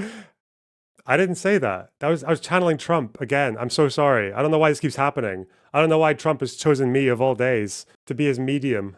I don't know why. Our vision, right? Russians are the ones saying they love Trump. The Russian media loves Trump. The Mueller report made it very clear that Putin always wanted Trump to win and in both elections. So let's not get, lost in Trump. Trump called Putin a genius for invading Ukraine in 2022. And yes, the invasion happened on Biden's watch, but Zelensky himself will tell you, you've both met Zelensky, I haven't. He'll tell you that thanks to Joe Biden, Russia wasn't able to completely destroy and wipe out Ukraine in a matter of months or weeks, as some people thought he would, including American generals wrongly. So it's absurd to say Joe Biden didn't support Ukraine for the last few years. Of course he did. And yes, we all want peace, but I don't trust Trump. If I'm wrong, I'll come back on this show and I'll say to you all, you guys were right. Trump got peace in Russia and Ukraine, and it sustained, and it was a durable, real peace. And I will come back in a year or 2 years. And I will say now, Trump will deliver peace in Ukraine. So we'll see. We'll have the same three of us. Okay, good. Okay, and let me finish the point that I've been. Also, sorry, I almost forgot about it. Dan Crenshaw saying that Trump vaporized a bunch of Russians in Syria.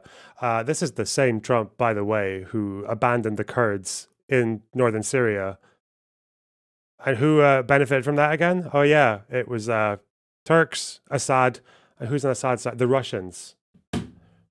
Waiting. Can I just finish the one point I waited 5 minutes for? Yes, why don't you make it? Well, I do have a disagreement because actually I do think Western allies are reassessing their view of the US, and I think it's absurd to say Europe did. I'm so fed up with this propaganda, Piers, that you as a European are pushing about. The Europeans spent, if you include support for refugees, Europeans spent $300 billion on Ukraine. Even if you just do military and humanitarian aid, as Dan himself has accepted, it's equal, right? If you throw in refugee support, they spent billions. This is absurd. And what's the territorial size of Europe against America? The biggest population? Ukraine. Sorry. What's the population of Europe compared to America? What? I don't know off the top of my head. You don't know? Why don't you go away and work out that Piers, Europe is many, many times the size of the... Europe's population is probably about 700 and something thousand. Yeah. Oh no. United States. But Trump kept saying that America spent more, a lot more. He lied. So you correct the disinformation and now you're like, oh, actually per capita, blah, blah, blah. Many times? Is it? Actually, wait. Population of Europe. Not European Union. European Union is about 400 million. Yeah, 740 million. Yeah. He's talking about the EU, though. The EU is 450, so it's not many times. both geographically and in All right, but that's- population. so then- and yet you think okay, they but- should be parity. So what are you saying then? Tear up the They transatlantic should be alliance? parity, should they? No, but hold on. The US wanted to bleed Well, Russia. we're gonna compare like a bunch of former Soviet states to the In this war. This is what people on the left have been saying for a while. The US had national security interests, they claimed, Republican and Democrats told us, including Dan Crenshaw, in fighting Russia. So don't act like this is some humanitarian gesture or charitable act by the US to Ukraine. Come on, grow up. That's not what happened in why would you use the population of Europe when Belarus is in fuck, man. You'd probably use the EU population, but plus the United Kingdom, in which case Europe is about, what, 500 million people? European Union plus UK. Okay, I'll try and grow up. Let's move on to the final. Go back to my I'm going to try and grow up. Let's move on. Pierce. Oh, wait. No. Wait. No. There's no. When Google tells you the population of Europe, they don't include Russia, do they? They don't include 144 million Russians, do they? Do they? Pierce. I hope not. I don't actually. Does this include Russia? Do they break it down by country? Because if the EU is 450 million people, where are the other 200 million coming from? Where would the other 200 million come from? Yeah, it would come from UK and Russia? Wait, which European countries? This is how you do it, okay? Because countries are not in the EU. So apparently we're getting 2 million people, 200 million people. Well, Turkey's not really seen as a European country by most people. Is it? So Turkey, if you add up all these ones, Turkey, Ukraine, 44 million Ukraine, I don't think that European population of 700 something is including Russia. Because Turkey and Ukraine are already like combined, what, like 100 million plus? What's the population of Turkey again? Yeah, no, if you include Turkey, then yeah, the European Union plus these ones would be about 700 million. They wouldn't include Russia, I don't think.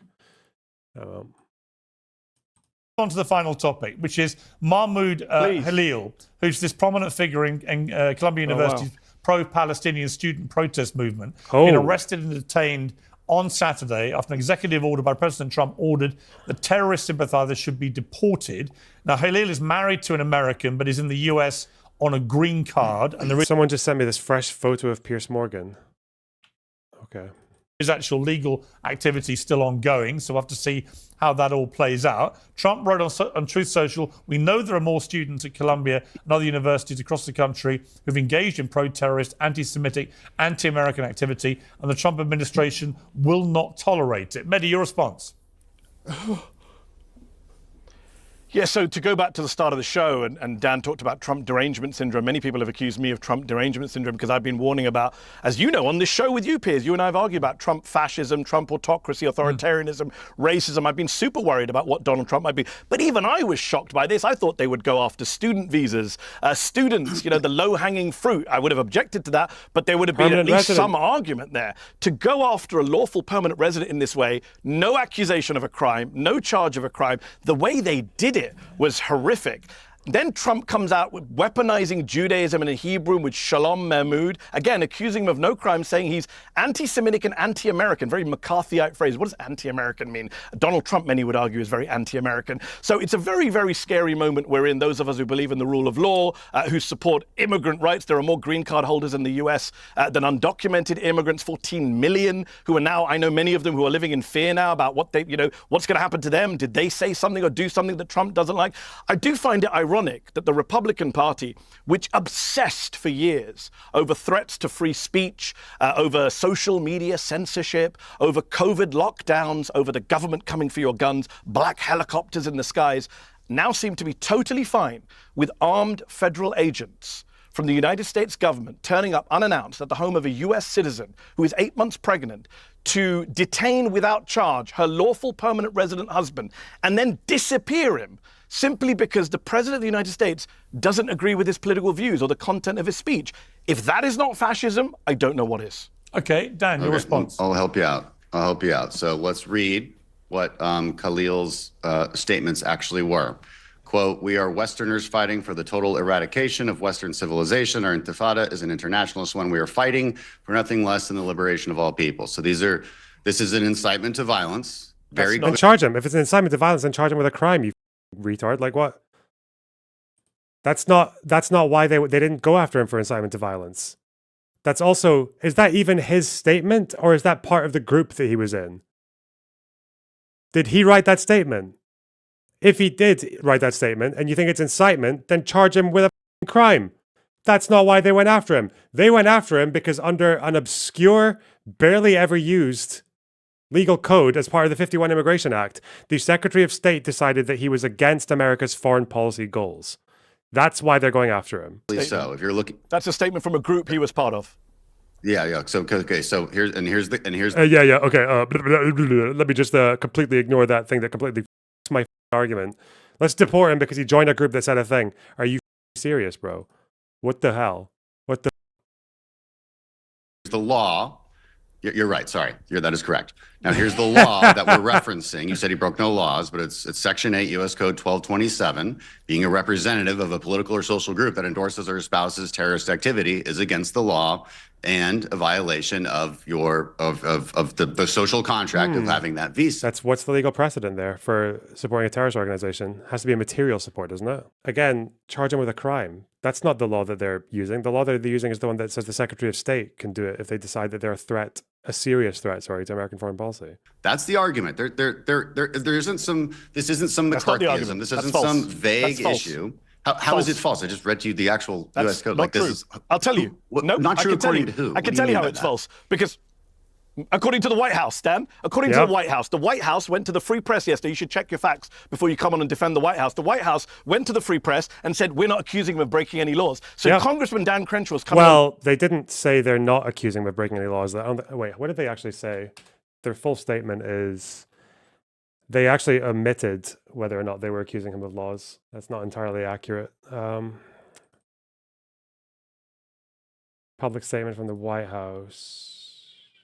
Where did they say it? Does anyone have the official statement on this guy from the White House? I know what Rubio said, but does anyone know where the full statement is from the White House? Oh, I know where he's reading this. White House. This is a White House official. I don't think did they put something on their website? I seem to remember reading something on the White House website about this.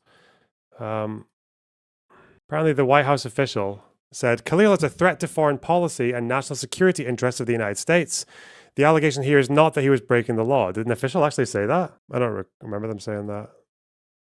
There was a White House statement somewhere that I thought was deliberately avoiding saying whether or not he broke the law. But they might have actually, maybe he's right. He was mobilizing support for Hamas and spreading anti-Semitism in a way that is contrary to the foreign policy. This is what they keep doing, though. They're not appealing to a law. They're appealing to a law, but not to him breaking it. They're appealing to the law that says the Secretary of State can decide that they are severely contradicting the foreign policy of the United States. on TV making wild accusations of law breaking based on a quote that's not from Mahmoud Haq. It's just referencing the law. They are, well, hold on. It's not, hold on. though. You're wrong, Dan. First, accept that you're wrong. The White House said to the Free Press, Barry Weiss's right-wing Free Press, this week, we are not accusing him of breaking any laws. In fact... That's probably more accurate, yeah. Or the argument isn't about him breaking the law. They probably will...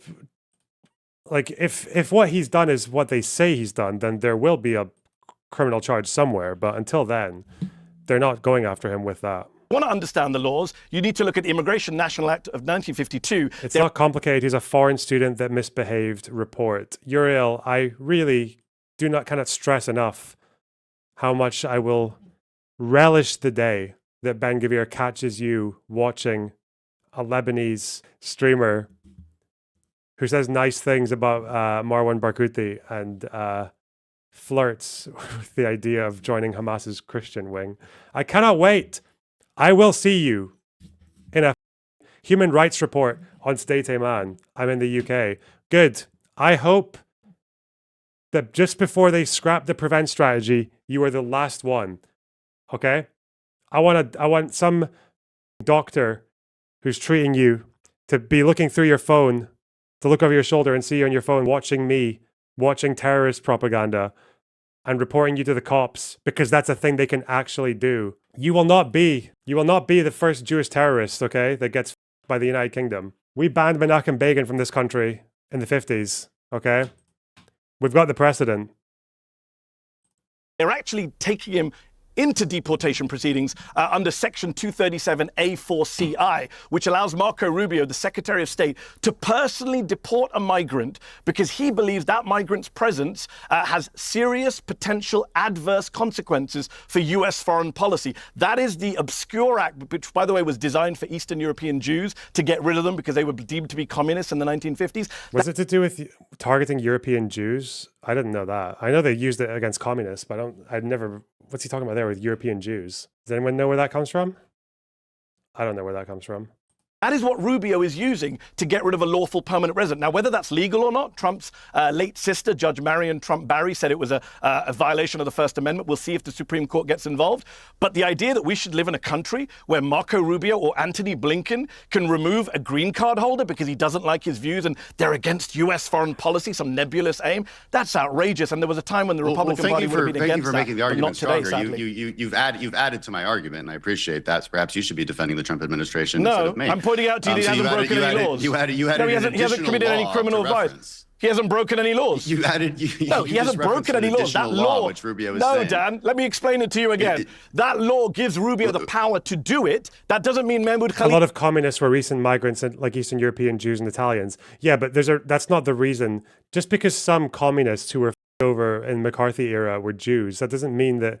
Mehdi Hasan is invoking that because he's wanting to do because it sounds good, right? It's like ironic. Oh, you're trying to fight anti-Semitism? Did you know that this law that you're using, it was used against Jews? Like, yeah, okay, come on. Silly. And I gave you another law, and I referenced another law. And you're wrong. And you're wrong. The White House disowned you, Dan. And the White House disowned you. The White House said we're not accusing him of law breaking. Your White House, Dan. It's embarrassing for you because the White House disowned you, and you don't know that. You just quoted Rubio referencing a law, did you not? No. A law that... Oh, my God. What about the application of the law, you one-eyed... He has no clue. Are you also aware that the Supreme Court in the 90s had a Secretary of State try to use this law as well, and they said it was void for vagueness? Because saying you are a risk, you're like undermining American foreign policy, there's an issue there. They said very openly why there's an issue with that. This is what they said. They said it was unconstitutional. There's no conceivable way that an alien could know how to confirm his or her activities to the requirements of the law. It is even less likely that an alien could know that his or her mere presence here would or could cause adverse foreign policy consequences when our foreign policy is unpublished, ever-changing, and often highly confidential. Federal court, sorry, not Supreme Court. But also, in terms of trying to deport permanent residents, like, we have had criminals, like, people with convicted criminals who don't get deported because their crimes were not aggravated felony. You would have to show that this guy was guilty of aggravated felony for crimes. Is supporting Russia against U.S. foreign policy interests? Well, that's the idea, isn't it, right? That a Secretary of State could actually, by this precedent that Marco Rubio is using, is trying to establish, then yeah, that could mean that any immigrant, say a South African billionaire CEO immigrant, could actually get deported if the Secretary of State decides that they are undermining a U.S. foreign policy interest, which is to support Ukraine. Like, the grounds for trying to deport a lawful permanent resident cannot be vague. It cannot be arbitrary. It cannot be unpredictable. And this is an unpredictable, vague, and arbitrary use of the law. Punished Foxo, thanks for the €2. Go easy on him, bro. He'll never enjoy a 3D movie. It's just this smugness as well. Like, I thought this guy was a congressman. I thought this guy would be like competent in his arguments. The guy's he's really stupid. He's dumb. He's a dense. You don't understand so what do you the law. Mean they're not? The law gives Rubio. Let me say it slowly then. Rubio has the power to remove someone he believes is against U.S. foreign policy. Yes. That is not someone who's broken the law. That just gives him immigration power. Nobody is suggesting Mahmoud Khalil has broken the law. He hasn't been charged with breaking any law. I understand. He was disappeared to Louisiana. I understand what you're saying. You say he broke the law. The White House says he didn't. So check with the White House on talking points before you come on TV. I can have my own opinion on the legal justification for moving. So you've completely changed your opinion now. Okay, yeah. So now it's just your opinion, which no one gives a f about. Yeah, sorry. I thought you were saying actually saying why it's justified. You were saying that, like, you were attributing to this to the White House, to ICE. You were attributing this to them. And now you're saying, oh no, actually that's just my opinion. But actually also this other law that I apparently knew nothing about is based, actually. Like, that I've just heard about 3 seconds ago. this person. Rubio has legal Okay, but the government justification, disagrees with you that you're here to defend. You're saying no. They I don't. agree. He does have legal What you're justification. saying, Unless the what you're Supreme Court saying is shoots it something down. different, which is that there's. What I'm you're saying it's saying is that there's unconstitutional. no law I'm saying that's justifying any of this. unconstitutional. Okay, despite the fact that No, there's. I didn't say that at all. Actually, you just made that up. In our conversation, you just made that up, Dan. Laws that would justify You that. just Wait, I'm sorry. Do you think that just because a law exists, you can practice it on anyone for any reason? You idiot. No. The use of a law matters. The use of a law matters. If someone can practice Section 237, A4, CI, whatever, in a way that is compatible with due process, then go for it. But this does not do it. This is too unpredictable and too arbitrary. Made that up. You just made that up. I'm the only person who said Rubio. I didn't say that he hasn't broken. I said that Rubio has a legal power to remove him. You said he's broken laws, and I'm saying he's not being charged with any crimes. I referenced a different one. Yes. What crime? I'm giving charged the with, Dan? Who I'm charged giving him with the that crime? audience context. No. He's already I'm not saying detained. that administration charged him. No, that's not context. I'm saying has he been charged? I'm giving the has he been audience charged with a context on crime? why these things are He allowed to hasn't. happen. And that's outrageous. Oh, really? I thought you were just giving your own opinion. You think he's committed crimes, but that's not why it was allowed to happen, because they detained him before he was charged with a crime. Sans, that's the $5. People are just now finding out how broken U.S. immigration enforcement is. Really? Wow. So Is you're it really okay with disappearing outrageous? lawful permanent residents? Yes. Is it really to disappear a outrageous legal considering permanent the resident affiliation because Marco in that Rubio quote don't that like his views. Mehdi, Let me ask Mehdi a question then. Okay, here's the question then. Would it have been fair for the Secretary of State under Biden to detain Elon Musk because he stands at odds with U.S. foreign policy interests? Because that's the law that Dan Crenshaw just learned about 5 seconds ago, and has now decided that he's going to be the champion of that law because it's allowing him to get rid of a brown person he doesn't like. Like, bro, would that have been okay then? Would that have been okay for the Secretary of State under Biden to deport Elon Musk or to detain him even with ICE because he's clearly opposed to U.S. foreign policy interests when he was simping for Putin, saying that Crimea belongs to Russia, shutting off Starlink. Yeah, what the Send him home. Send him home. Blah, blah, blah, blah. Yes. Yes. Should people who are in the United States... let's poll the American people. Okay. That's how we protect civil liberties, do we, Dan? We poll the American people. Mehdi, let me ask you a question. Mehdi. Should somebody who's in America on a green card be allowed to support a terror organization? God, I want to get onto this. Oh my God, Piers. Stop. Oh God, Piers. I need to. One day, okay, one day. I don't really care that much about like being business brained and like channel growth and all that. That's not really ever been my goal. But my God, if there's one justification for it, it's to get on Piers Morgan and get involved in this discussion. Oh God, it's so frustrating, man. To help Piers Morgan rediscover his love for liberal values and for the great Winston Churchill. Because according to all the paperwork you fill in when you apply for a green card, if you do support one, you would not be given a green card. Hamas are a prescribed terror group in the United States. He has supported Hamas. Therefore, if the United States government if they wanted to revoke his green card, they are perfectly within their rights to do so, as Dan has articulated. Not true. Piers, you don't... No, Dan has not articulated that at all. No law has been cited that says you can revoke his green card because of his speech. Piers, you don't know what you're talking about. You cannot revoke a green card because you don't like someone's speech. If you support a terror group, where's your evidence of that, you would Piers? not get a green card. Where's your evidence of that, Piers? It's Piers, US Code you can't just say stuff. Where's your evidence for that? Fuck me. Is this really going to be too... And charge him with a crime. Charge him with a crime. And charge him with a crime. God, it's so simple, Dan. It's so simple. You can see it. You can see it with your own one eye. Yeah. It's simple. It's straightforward. Charge him with a crime. 2 against 1. You're literally both talking at me at the same time. I'm not talking. You speak at one time. I can't respond to 2 of you. No, Piers asked me a question. No, Piers asked me a question, Dan. No, Dan. Piers asked me a question. I'm responding to Piers. So if you can hold your point. Piers asked me about withdrawing a green card. I'm telling you, Piers, there is no evidence he supports Hamas. If there was, they would have arrested him for it. They didn't charge him with supporting Hamas. The organisation that he fronts, the organisation that he fronts, actually described October the 7th as a victory. They described October the 7th as a victory. Piers, And that's free speech in this country. Maybe you live in the UK, you don't know about the First Amendment. In this country, it's offensive. Is it offensive. supporting Hamas? It's not a crime. Is it? If you say October the 7th is a victory, and I have not seen a quote from... There's a reason I read the quote that I read, because by the way, it's an Piers, incitement it's to been violence. 4 days. There's a line. And it's not from him. Nice try, Dan, but the quote wasn't from him. There's 4 days. The US government and Fox News have had 4 days. So you can... is Dan really... Like, is this... Bro... You want to hold people fucking culpable now, like criminally, and have this guy's life completely uprooted and destroyed because someone else made a social media post from an organization he's part of. Man. Have had 4 days to produce all sorts of stuff, video evidence, photographic evidence, quote. They've got nothing, which is why they're not charging him with a crime. Well, let's see. And they're saying he's aligned with Hamas. Circumstances? Wait, why is no one... Bro. I won't do this because it's shameless, but is no one calling this like the Dreyfus affair yet? Why is no one... Where's that coming from? What? I guess it doesn't really hold up because Dreyfus was actually like a decorated... You could not find a more patriotic like French citizen or whatever, but than Dreyfus was. But I'd expect everyone else to be making this comparison, no? Why haven't they?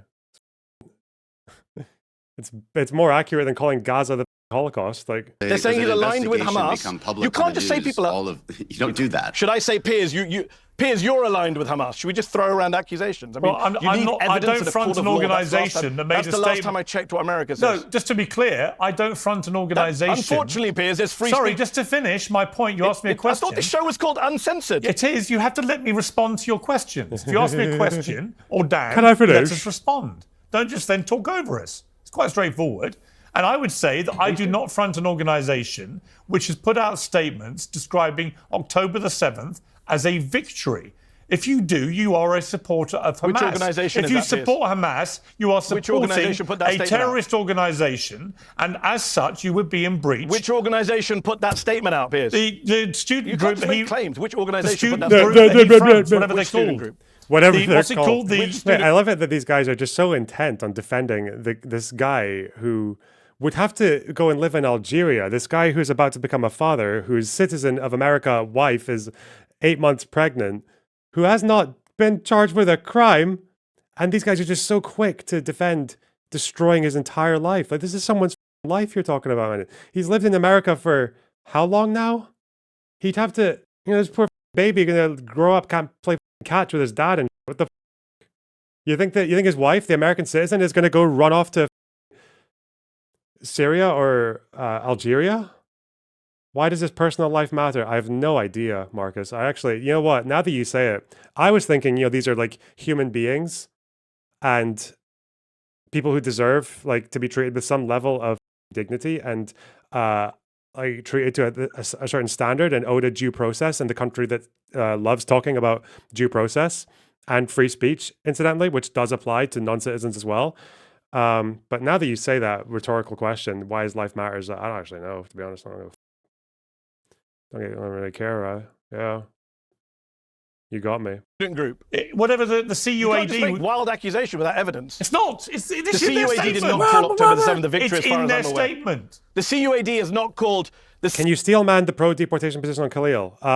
No. Well, the only steelman is that... all right, here's the steelman. The steelman is that the Columbia University pro-Palestine protesters were mental. A lot of them did support Hamas. A lot of them signed off on supporting Hamas, which it's not really that easy to publicly support Hamas without kind of threatening the fuck out of Jews, okay? That's not really... These are very incompatible, okay?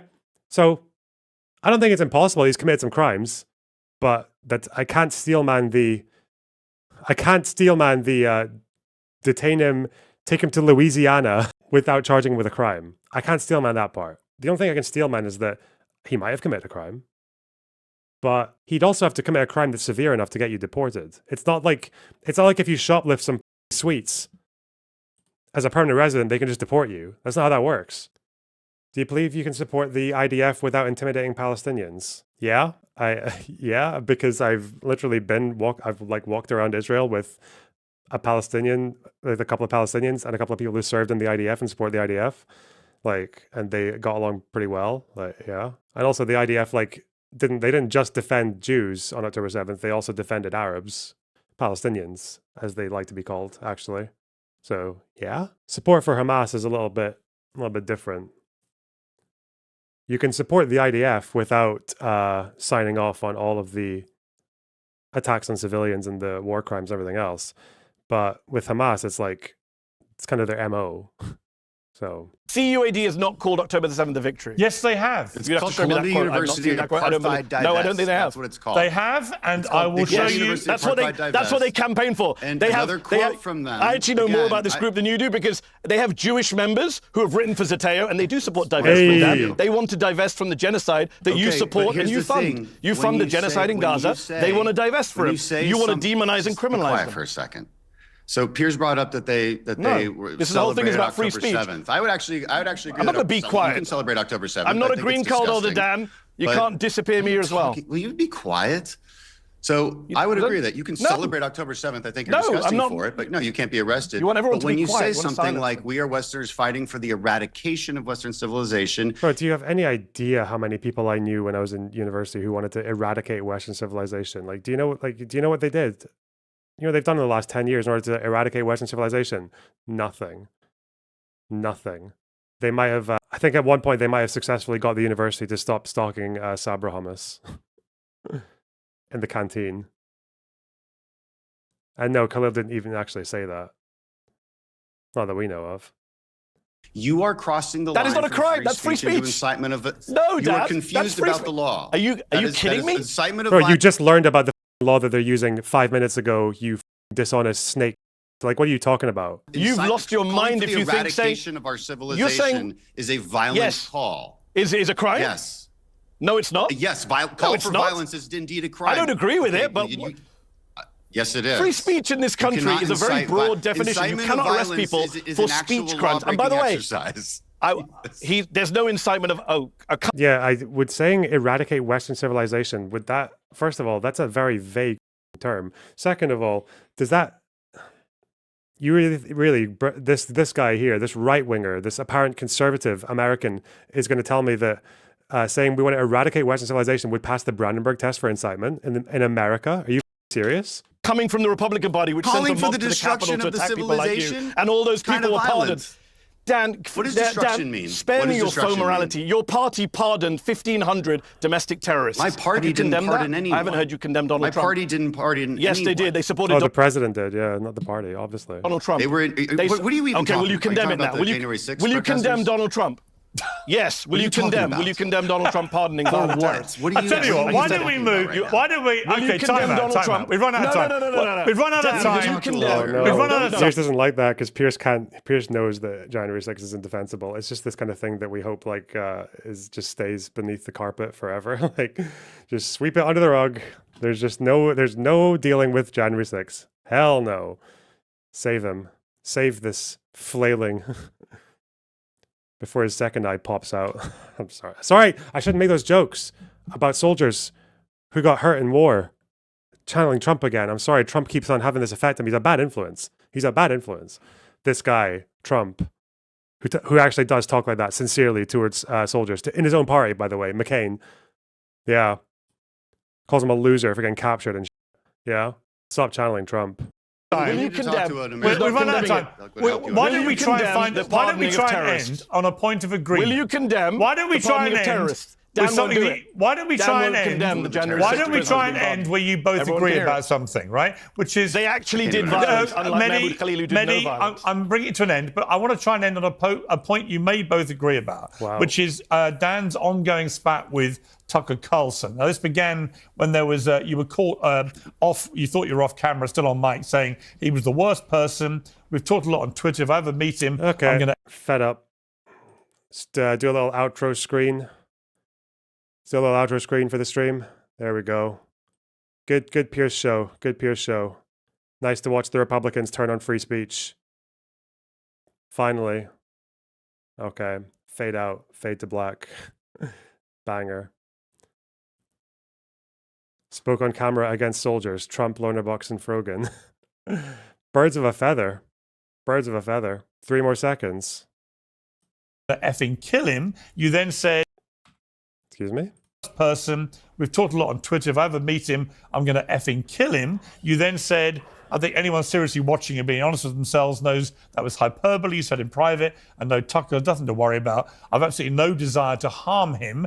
And then Tucker went on a podcast with commentator Chris Josephs on his podcast, and he said this about you, Dan. Tell us about my all-time favorite member of Congress, Dan Crenshaw. Yeah. Now, that is someone who has bass boosted his mic because he is insecure about his masculinity. He's actually done it to the point where... Yeah, so he's a tough one. This guy's bass boosted as well, but is Tucker's bass boosted more? Is it just because he's more proximity effect? I don't know. Dan Crenshaw. Yeah. Look at that. That's someone who actually has changed his speech pattern a little bit, but also bass boosted his mic because he's insecure about his masculinity. Commentator Chris Josephs on his... My all-time favorite member of Congress, Dan Crenshaw. Yeah. So... Yeah, the vocal fry, which is kind of an outcome of lowering your voice a little bit. He's a tough one. He's a hothead on Twitter now. He's out of control. Yeah, I don't understand why he's taken this stance a little bit. Because I think his personal life is out of control. Yeah, because he used to be like a right-wing darling. Like he was, with the Navy SEALs, I think early on. Again, not with me. I always thought he was a freak and a warmonger. Really? Yeah. Weirdo. Yeah, he's a freak and a warmonger weirdo. But Tucker has been watching Hasan. Yeah, this is Tucker's new voice, right? Tucker did not always speak like this. His voice used to be higher and more whiny, but now he is bass boosted and changed the way he speaks. You are the canary in the coal mine, okay? The next time someone posts a sentence from a law without looking into the precedent behind that law and how that law is practiced and how it is constitutionally applied, and just says, well, it seems if you're engaged in terrorist activities, you're deportable. I'm going to ban them, okay? I don't care. Yeah, sorry, I was talking about Tucker Carlson's old voice because he used to sound different, right? He used to sound a bit more like this. This guy has the understanding of foreign policy of like a 12-year-old. What the is wrong with this dude? Didn't he go to war and like literally lose his eye because some mujahideen, a brave soldier, his eye hole with their? Isn't that how he lost his eye? Because he got his eye hole? America deserved 9/11, dude. I'm saying it. Yeah, but now he's changed. He's changed a little bit. He's showing it now. Dan, your response to being a freak, a warmonger, and a weirdo. Uh-oh. Yeah, well, this is typical for Tucker. Tucker has no actual substance, right? He's been attacking me since 2022 when he became obsessed with me. I live rent-free in that little mongrel's head. And, people ask me all the time, like, why does he hate you? And I'm like, the fact that you can't answer that question is indicative of the fact. How was Hasan pitched up? No, Hasan used to sound like that. He changed the way he talks to sound more, to sound more like a bloke. Yeah, yeah, he did that. That was a conscious move. Either that or he took steroids. I don't know, because anabolic steroids can make your voice sound lower as well. One or the other. I'm probably going to say he just changed the way he speaks. Because sometimes you can tell when it sounds like it's been more forced, but I don't know. That he has no actual substance. See, I can tell you why Mehdi disagrees with me. I can tell you why Mehdi doesn't like me. At least he has, I disagree with them all, but at least he has things that he disagrees with me on. Tucker never actually says anything. It's just insults. He'll use my war wound to insult me. He's a weird bad guy. I mean, and people should not be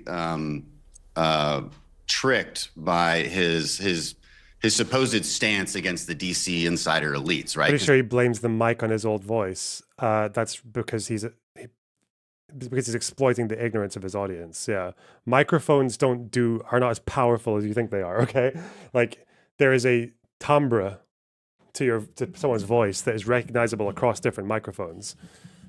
That is not changing microphone does not make this sound like this. That's not what it does. You can equalize only so much and have a microphone that has a broader frequency range, but there is a quality to sounding when you're talking from your nose and then talking from your diaphragm like that. They're different things, okay? Because he literally is that. I mean, people should know, what's on the Hunter Biden laptops? What's funny? emails from Tucker Carlson to Hunter Biden, asking Hunter Biden for help to get Tucker's son into Georgetown. You know, Tucker's a silver spoon-fed trust fund baby, went to boarding school guy. It's just the epitome of the DC elites who pretends to fight against it in order to corner a market in the media. You know, he's begged us to go on his show since that time. We said, look, why don't you do, how about a moderated debate? And he said, oh no, we're not going to do that. So, you know, he's not, I don't think he's a very serious person. I think he used to be. How high pitched can you make your voice sound by changing the mic settings? If you wanted to change the pitch of your voice with mic settings, you would have to just use an auto tune. You'd have to use a pitch shifter. Equalization and different microphones do not change pitch. They change like tone or frequency. They have different frequency ranges. Like this doesn't change pitch, okay? Pitch is like low, high. That's pitch, okay? Yes. Yes, that's pitch. Mic settings, I can take away the low end and make my voice sound kind of thin and like telephony, but I cannot change that's not changing the pitch. You understand? That's not changing the pitch.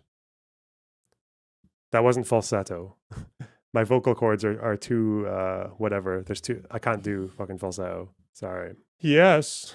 Yes. USA. Wow. You can boost bass like this. You can just boost the bass frequencies.